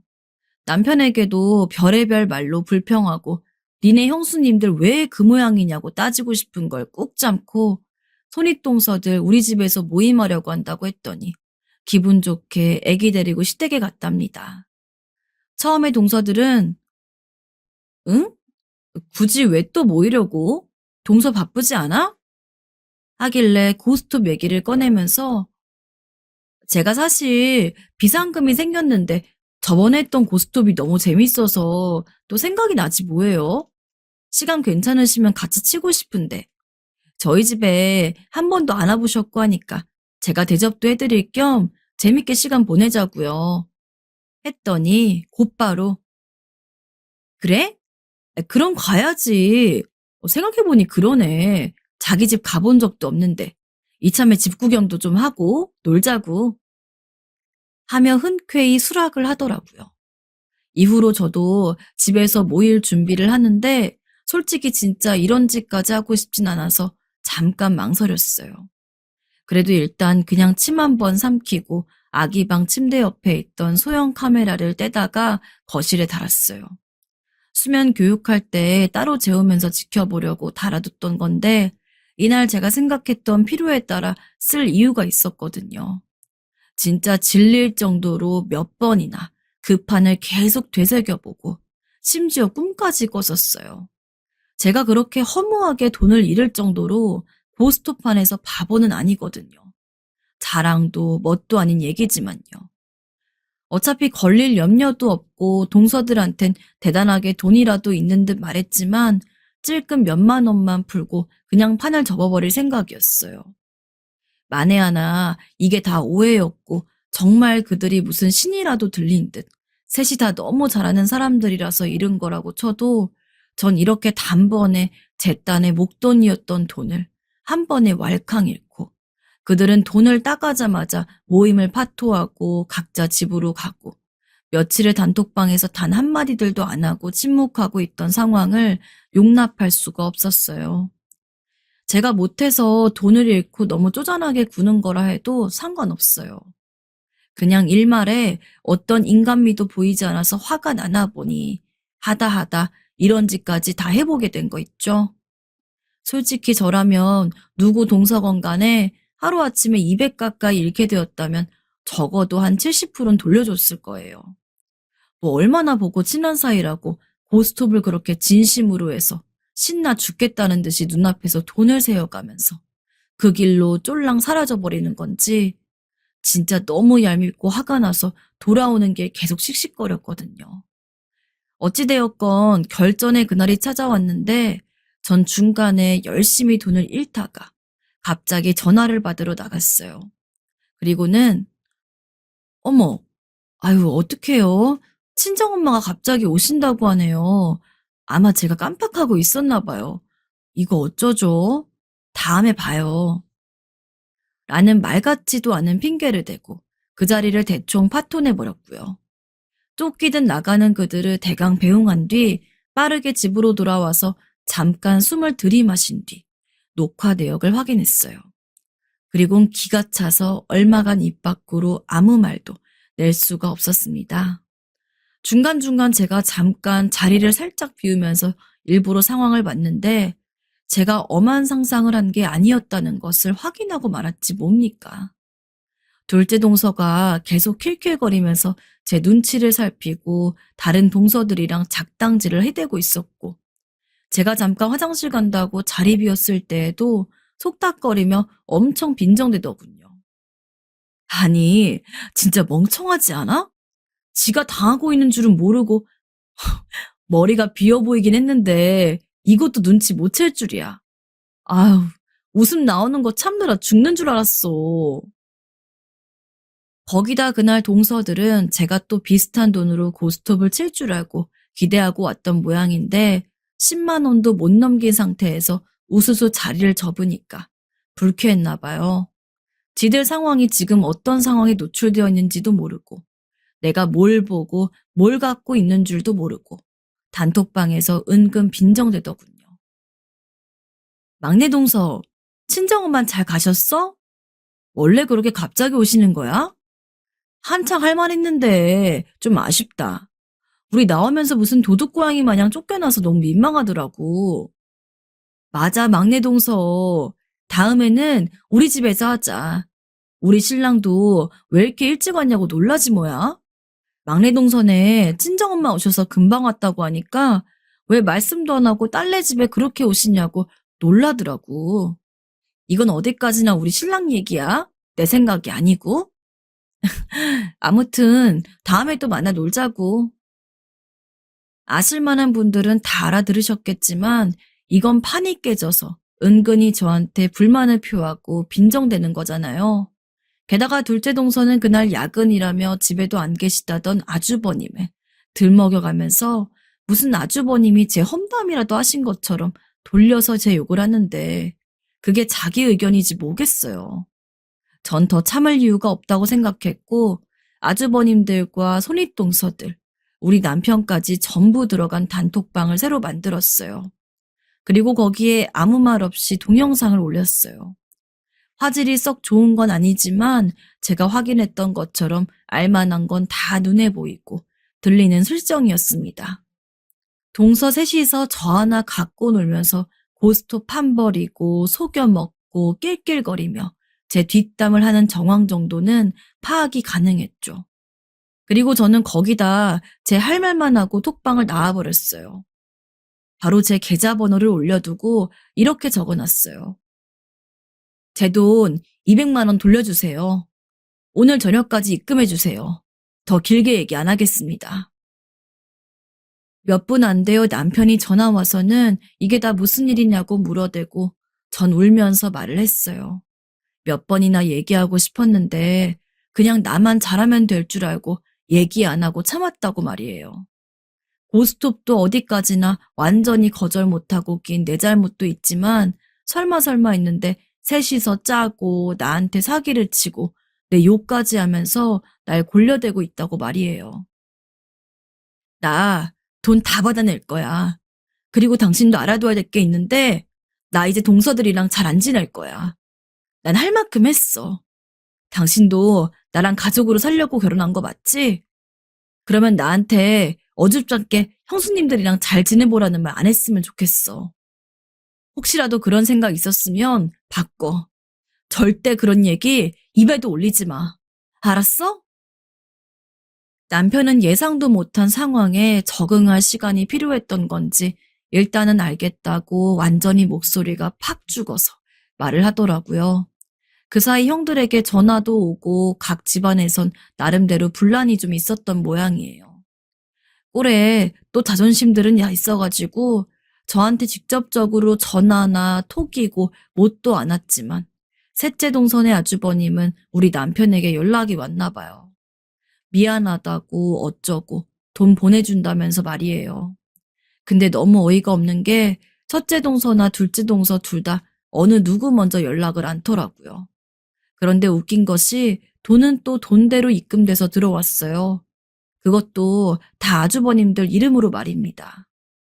남편은 그냥 당분간 보지 말자고 자기는 이 일에 대해서 더 길게 얘기하고 싶지 않다고 하길래 그러자고 했어요. 돈도 돌려받은 데다가 이렇게 된 이상 남편이 나서서 뭐 이제 저보고 형수들이나 형들 편히 만나자고 부를 수 있겠나요? 솔직히 사과하고 집에 와서 매달리기라도 할까봐 전 더 걱정했어요. 그럼 어쨌든 제 입장에서는 용서건 뭐건 해야 할 테고 앞으로 또 그 지긋지긋한 잘 지내는 척을 이 인간들이랑 하면서 살아가야 하는 거잖아요. 계속 저렇게 저를 무시해주고 있는 듯 없는 듯 투명인간 대하듯 지내줬으면 좋겠어요. 어쩌다 저런 것들이 남편이란 주체를 통해 가족이란 이름이 돼버린 건지 징글징글하네요. 진짜 어디 가서는 창피해서 이런 얘기 하지도 못해요.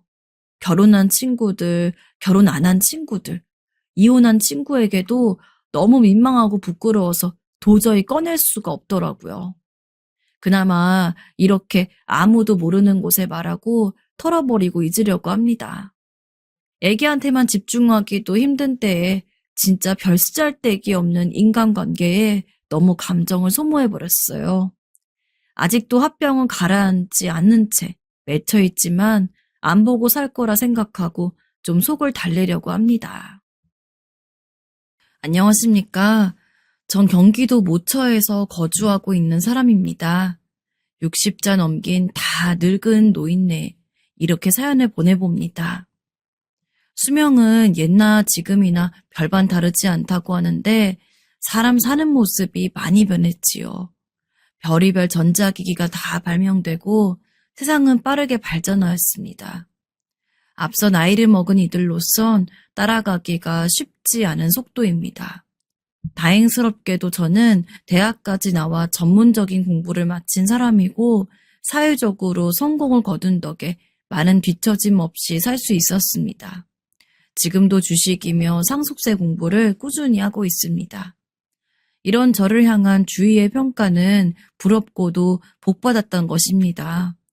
화목한 부부, 사업을 물려받은 아들, 눈에 넣어도 아프지 않을 손주들, 그리고 노모까지 호상으로 보낸 것은 대운을 갖췄다고 말이지요.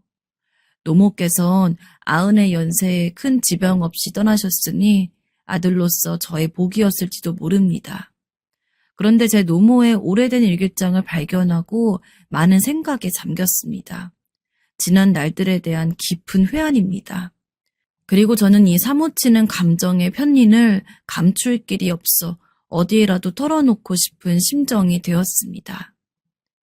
유복한 지금과는 정반대로 저의 옛 기억은 그저 계절을 나기에도 벅찼던 작은 집에서 시작됩니다. TV 있는 집은 소문난 부잣집이었던 경기 남부의 어느 동네. 여름이면 더워서 잠을 못 이뤘습니다. 겨울에는 이가 딱딱 부딪힐 정도로 시린 추위에 입이 돌아가는 경우가 허다했습니다. 어렸던 저에게도 좁게 느껴졌던 방이라면 얼마나 작았을지 가늠이 되십니까? 그런 방에서 전 지냈고 아버지가 안방이자 거실인 나머지 방에서 지내셨습니다. 어머닌 기억조차 안 납니다. 왜 나에겐 남들 다 있는 엄마가 없냐고 아버지께 칭얼거리며 대들기도 했었습니다. 나도 엄마 있고 싶어. 근데 왜 나는 엄마가 없어? 나중에 얘기해주마. 조금 더 크면. 얘기해줘, 아버지. 난 왜 엄마가 없어요?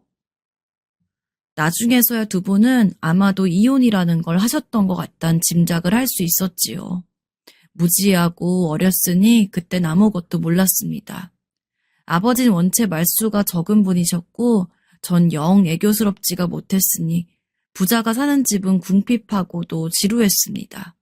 그런 형편에도 아버지는 저를 중학교에 보내주셨습니다. 당시 동네에서 중학교 진학률은 반절밖에 되지 않았습니다. 쌀이 귀에 저렴하게 사온 잡곡들을 섞은 찬밥과 어설프게 국물을 낸 토란국으로 끼니를 채우며 지냈습니다. 이웃에서 토란을 공짜로 얻는 경우가 많았기에 대충 대파와 소금을 넣어 끓인 토란국을 자주 먹게 됐습니다. 추운 겨울엔 그나마 따뜻한 국물이라고 더 먹을만 했지요. 그날도 엄청나게 추운 아침이었습니다. 씻을 물을 끓이러 나가는데 마당에 낯선 사람이 서 있었습니다. 본 적이 없는 얼굴이었습니다. 두꺼운 모직 반코트에 아주 긴 치마를 입은 아줌마는 꽤 젊어 보였습니다. 어렸던 제 눈에야 아줌마라고 보인 것이지 어딜 가면 그저 아가씨로 비춰졌을 것입니다. 그때 아버지의 깜짝 놀란 목소리가 들렸습니다. 경선아, 이 시간에 네가 여기 어쩐 일이야? 네가 대체 어떻게 여길? 그 추운 날 아침에 두 분은 옥신각신했습니다. 무슨 내용인진 이해하지 못했으나 아버지가 한사코 그 젊은 아줌마를 만류하고 계셨습니다. 그러자 그분은 단호하게 나왔습니다. 몇 번이고 얘기했잖아요. 부탁이에요. 오빠, 제 결심을 헛소리로 치부하지 말아주세요. 전 그날 한껏 떨떠름한 채로 학교를 갔습니다. 학교 후에도 그 젊은 아줌마는 아직도 집에 있었습니다. 어영부영 저녁을 함께 먹었어요. 쌀로만 지은 밥그릇 옆에 토란국이 있었습니다. 네가 토란국을 잘 먹는다는 얘기를 들어서 끓여봤어. 재료가 부족해서 맛은 어떨지 모르겠다. 아줌마를 향해 잘 먹는 게 아니라 그것 말고 먹을 게 없었다고 어찌나 받아치고 싶었던지 차마 아버지가 무서워서 그러지 못했는데 국을 한술 뜨고 나니 토란국이 진득하면서 고소하니 어찌나 맛있었는지 모릅니다. 하지만 미숙했던 저는 잘 먹었단 인사치레조차 할 줄 모르는 철부지였습니다. 자연스레 아버지와 안방을 쓰던 그 아줌마는 몇 날 며칠이 지나도록 가질 않았습니다. 계절이 바뀌어 봄이 올 때도 여전히 집에 있었습니다. 코딱지만한 제 방이 말끔해져 그나마 지내기가 수월하게 되고 교복에 터진 부분들이 전부 기어졌을 때 그 젊은 아줌마는 제 새어머니가 되어 있었습니다. 이게 제가 15살 때의 일입니다. 얼굴도 기억 안 나는 어머니에 대한 측은지심을 제가 왜 가져야 했겠습니까? 그럼에도 저는 별다른 이유 없이 아버지가 어머니를 배신했단 생각을 했습니다. 새어머니가 그 자리를 빼앗은 것 같았어요. 생판 모르던 사람이 갑자기 제 부모 노릇을 하려고 드는 것이 불만이었습니다. 책가방 가져가야지. 저한테 엄마 노릇 하려 하지 마세요. 당시 학급엔 60명 정도씩 있었습니다. 선생님이 전부를 통제하기란 불가능하던 시절입니다. 그것을 틈타 학업을 망각한 채 전 말썽쟁이가 되었습니다. 불량배들과 어울려 은내를 쏟아내기 일쑤였어요. 새어머니가 연필을 사라고 준 돈은 오락비로 탕진하였습니다. 일탈이라는 게 처음이 어렵지 지속은 쉬웠습니다. 한번 엇나가자 걷잡을 수가 없게 되었어요.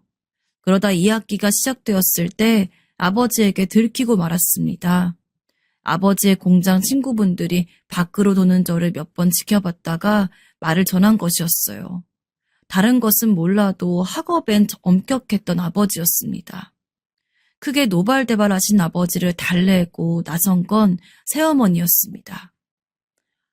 여보, 사내아이가 그럴 수도 있죠. 너무 노하지 말아요. 다신 안 그러면 되죠. 그지? 다신 안 그럴 거지? 네, 안 그럴게요. 그부와 원만하게 지내야 하고 학교 생활도 잘하는 것이라면서 저를 감싸고 돌았습니다. 새어머니는 한껏 분노하신 아버지를 필사적으로 설득했습니다. 이번을 계기로 학업에 더욱 열중할 테니 믿어보자면서 말입니다. 새어머니 덕분에 위기를 벗어났지만 전 말만 그리할 뿐 반성할 줄을 몰랐습니다. 오히려 당신이 뭔데, 당신이 나에 대해 뭘 안다고 내 편을 드는 것이냐 원망을 했지요. 그러다 얼마 후 큰 사건이 생겼는데 옆반 녀석과 싸움이 붙은 것이었습니다. 사실 저와 시비가 시작된 것은 아니었으나 같은 패거리에 있던 친구를 옹호하며 열을 올리다가 상황이 잘못 급전되고 말았습니다. 저와 싸운 녀석은 가정 형편도 저보다 나았으며 꽤나 모험생에 축했습니다. 그러니 잘못은 제 쪽으로 기울었습니다.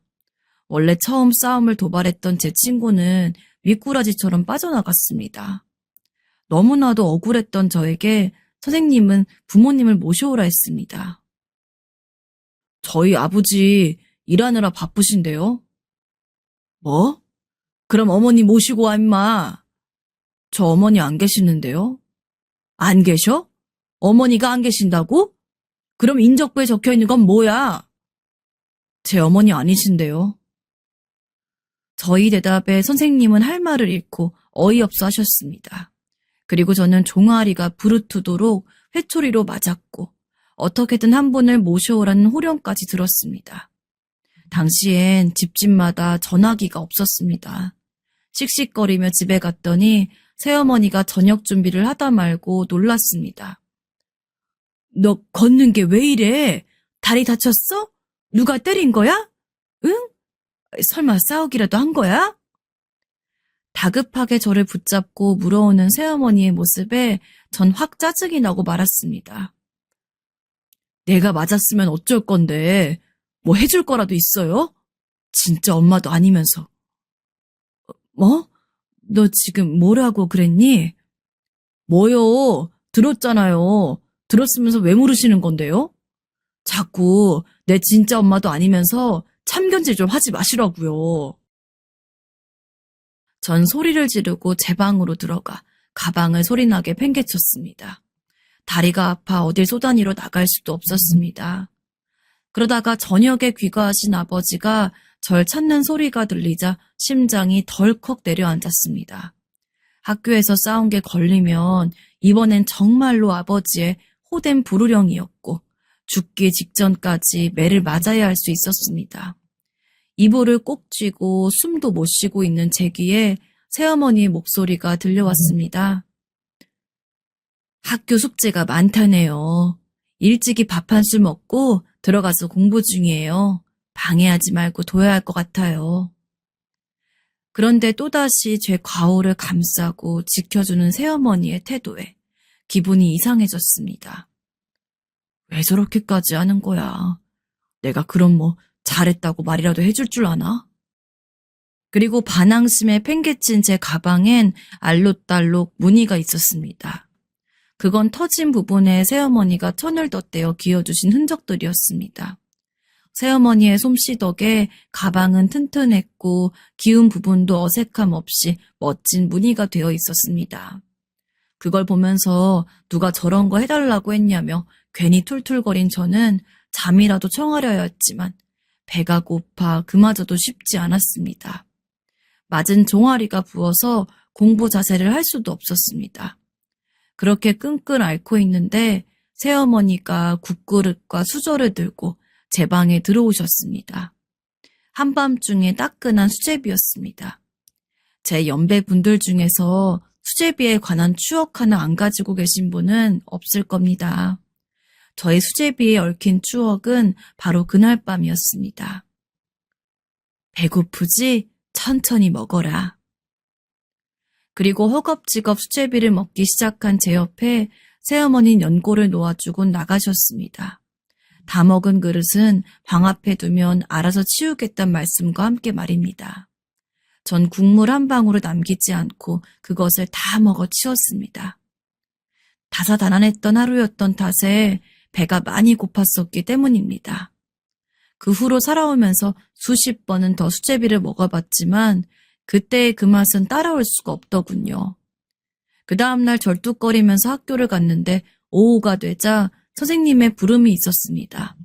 전 화들짝 놀랐습니다. 새어머니가 선생님과 함께 있었기 때문입니다. 진짜 어머니 맞으십니까? 여기 성우가 직접 말하기를 자긴 어머니가 안 계신다던데요. 선생님의 말씀에 얼굴이 화끈거렸습니다. 그 비꼼이 얼마나 수치스러웠는지 모릅니다. 제가 엄마 맞아요. 그 순간 들려온 새어머니의 목소리는 아주 또렷하고도 분명했습니다. 제가 문성우 애미 되는 사람 맞습니다, 선생님. 그 말을 듣는데 속 언저리에서부터 아주 뜨거운 것이 마구 올라와 북받치는 느낌이 들었습니다. 단호한 새어머니의 태도에 계속 이죽거리던 선생님도 입을 다무셨습니다. 제가 때린 친구를 찾아가서 사과의 말을 전하고 양해를 구하는 새어머니의 모습을 보며 전 말로선 형언할 수 없는 감정을 느꼈습니다. 맨 처음엔 있는 듯 없는 듯 대면대면하게 굴었고 그 다음엔 걷잡을 수 없는 반항기가 있었다면 그때부턴 그래도 나름의 가족같이 느껴지기 시작했어요. 그 후 저는 더 이상 엇나가지 않았고 매수업에 열중하게 되었고 그 다음 해엔 동생이 생겼습니다. 남동생은 갓난아기일 적부터 아주 순했습니다. 형편이야 늘 비슷했지만 꾸준히 일을 나가신 아버지와 소일거리를 하면서 반찬값이라도 벌어오신 새어머니. 그 가운데서 저는 고등학교에 진학하였습니다. 그렇게 단란한 가정은 이어지는 듯 했습니다. 아버지가 일하시다가 낙사를 당하시기 전까진 말입니다. 사고는 한순간이었습니다. 너무 한순간이라 지금 생각해도 아찔할 정도이지요. 하청 회사에선 발뺌했습니다. 을 중에 을이었던 저희가 할 수 있는 일이라고는 없었습니다. 아버지, 어떻게 이럴 수가. 여보, 눈 좀 떠봐요. 여보. 죽어가는 아버지를 붙드는 우리 모두 너무나도 허무했습니다. 자식이 성인이 되는 것도 보지 못한 채 비명 행사한 아버지가 불쌍해서 미쳐버릴 것만 같았습니다. 가장을 잃어버린 재혼 가정은 기로를 잃게 되었습니다. 적어도 저는 그렇게 생각했어요. 새어머니는 어딜 가선 혼자 살려면 할 수 있을 테니 말입니다. 새어머니는 아직 젊었습니다.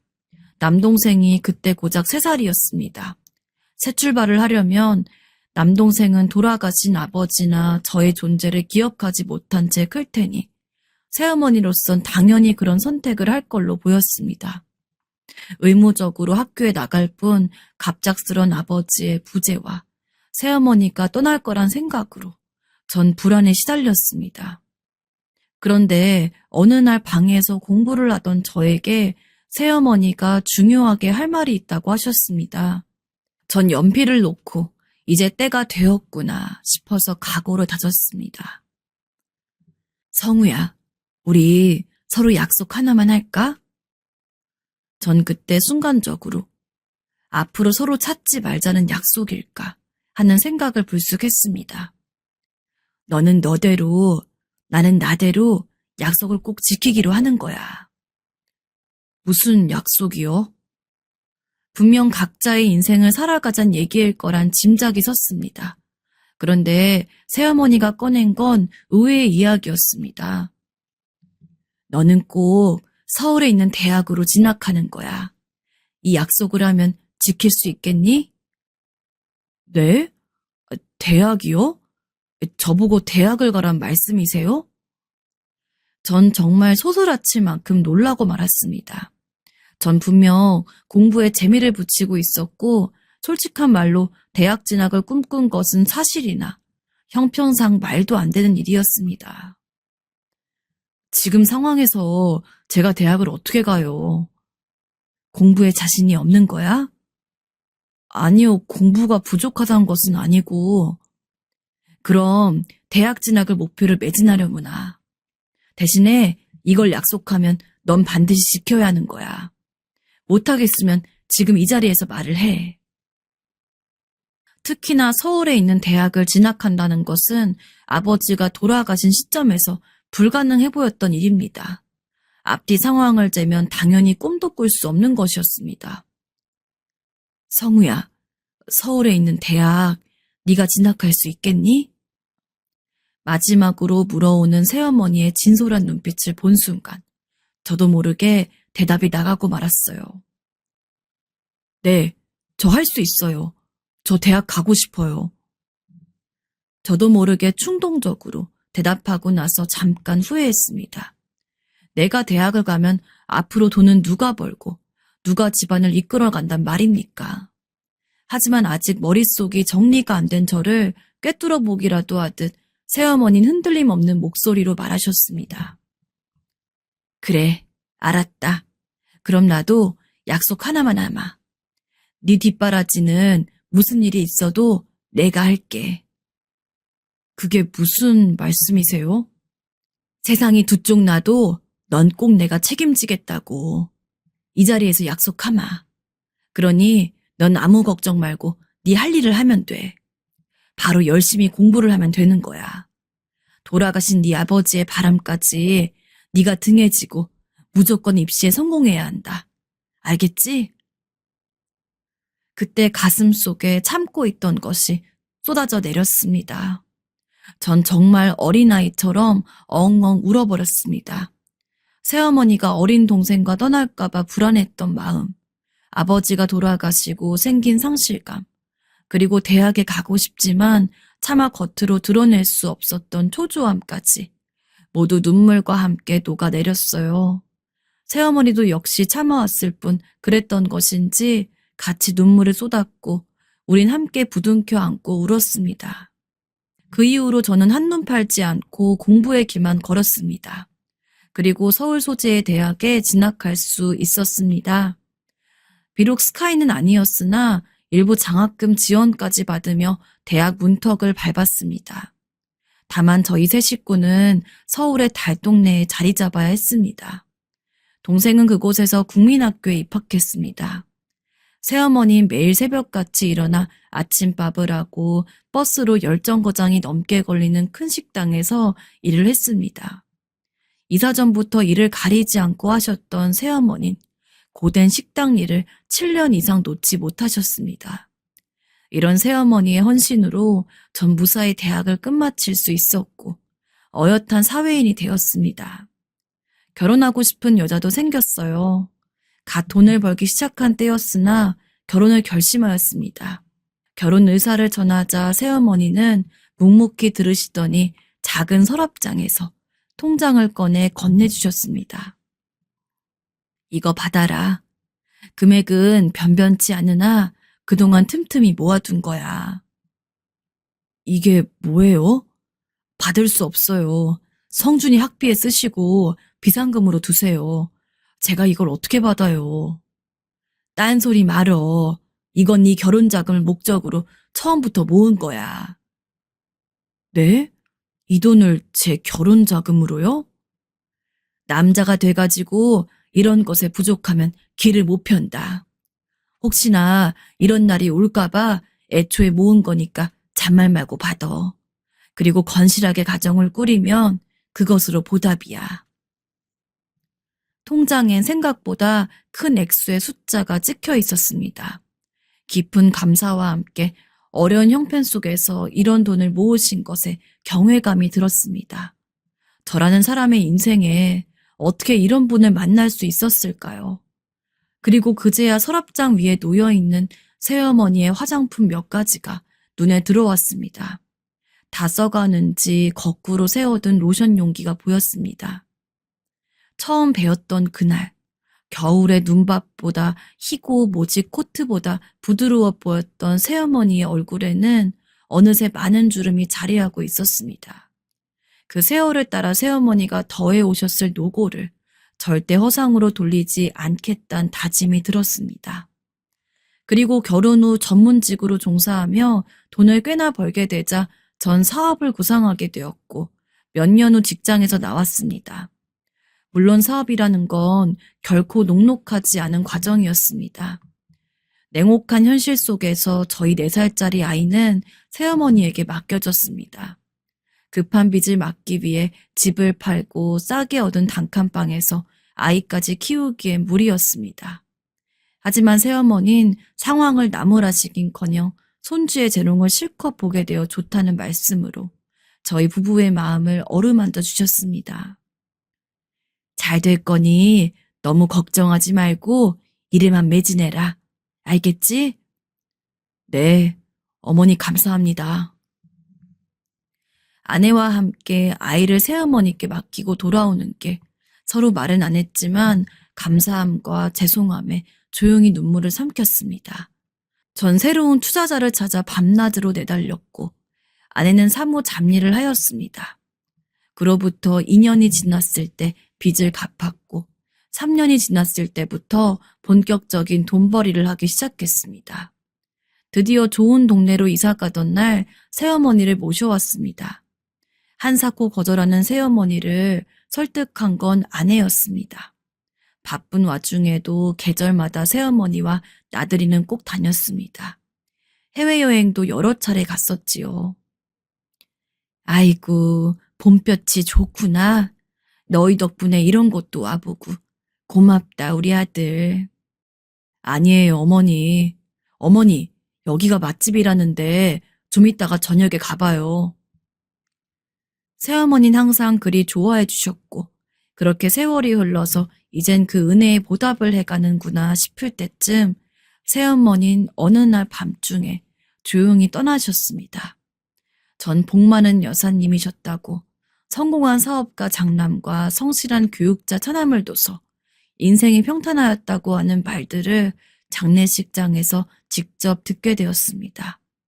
떠난 슬픔에 가슴이 미어지는 한편 그 얘기를 들으며 제가 새어머니께 조금이라도 보답을 해드린 것 같아서 얼마나 다행이었는지 모릅니다.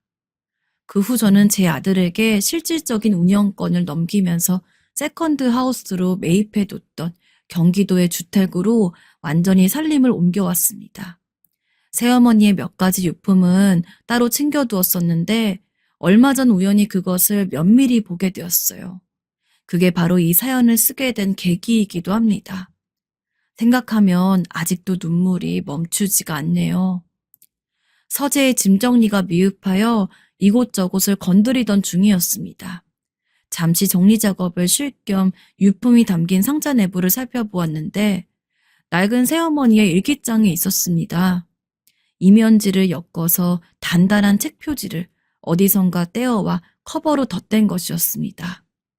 그 시절엔 공책이란 것 자체가 귀했기에 제겐 학용품의 지원을 아끼지 않으셨지만 당신께선 이렇듯 직접 만들어 쓰셨던 겁니다. 제대로 읽어볼 마음이 들어 한 장 한 장 천천히 넘겨보았습니다. 그리고 어느 날의 일기가 눈에 들어왔습니다. 나는 진짜 엄마가 아니라고 한다. 성우의 말을 듣고 밤에 한숨도 잠을 이루지 못하였다. 혹시나 학교에서 문제가 있었는지 걱정이 되어 길을 나섰다. 큰 싸움을 했다고 하였다. 선생님께선 성우는 엄마가 없다고 하더란 말씀을 하셨다. 가슴이 찢어졌다. 집으로 돌아오는 길에 사람들이 모두가 돌아볼 만큼 오열하였다. 그러나 광대가 될지언정 도저히 눈물을 그칠 수가 없었다. 서러움이 밀려온다. 내 자식도 아닌데 끌어안으려고 했던 나의 오만함이 내린 벌이라고 생각해야겠다.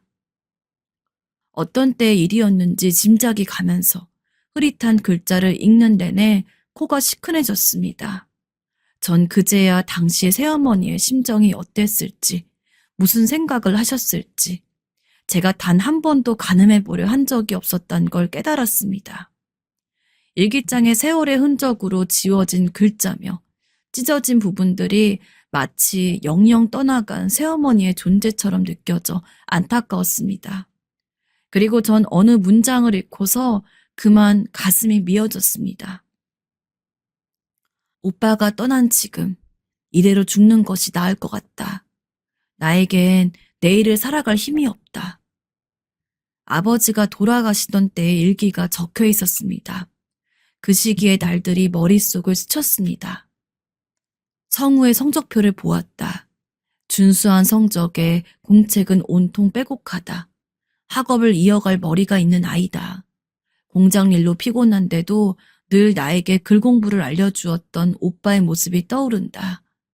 집안을 잘 태어났다면 학자가 되지 않았을까 생각했을 정도로 오빠는 똑똑한 사람이었다. 성우에게도 분명 공부에 재능이 있는 것이 분명하다. 내가 없다면 성우는 학업을 중단한 채 돈을 벌어야 한다. 내가 결단을 내려야 한다. 어떻게 이럴 수 있었을까요? 전 그 후의 일을 알고 있기에 읽으면서 눈물을 줄줄 흘리고 말았습니다. 그제야 그때 서로에게 한 약속이 새어머니로선 당신의 남은 인생을 모두 건다는 각오로 임한 것이었음을 알았습니다. 그것은 죽을 만큼 힘든 결단이었습니다. 학비를 계산해 보았다. 몸이 10개라도 모자랄 것 같다. 쉬어선 되지 않는다. 고작 코피 한 번에 쉬려고 했던 나태함을 반성한다. 해보자. 벌어보자. 이 몸뚱이가 허락하는 한. 서울로 이사를 간 후에 일기 중에서 온전히 남아있던 문장을 읽는 순간 얼마나 오열했는지 모릅니다. 새어머니가 얼마나 힘든 나날을 보내셨을지, 얼마나 깊은 한숨이 섞인 날들을 버티셨을지, 도저히 들끓는 감정을 주체할 수 없어 주먹으로 가슴을 치며 울었습니다. 새어머니는 저의 유일한 어머니셨습니다.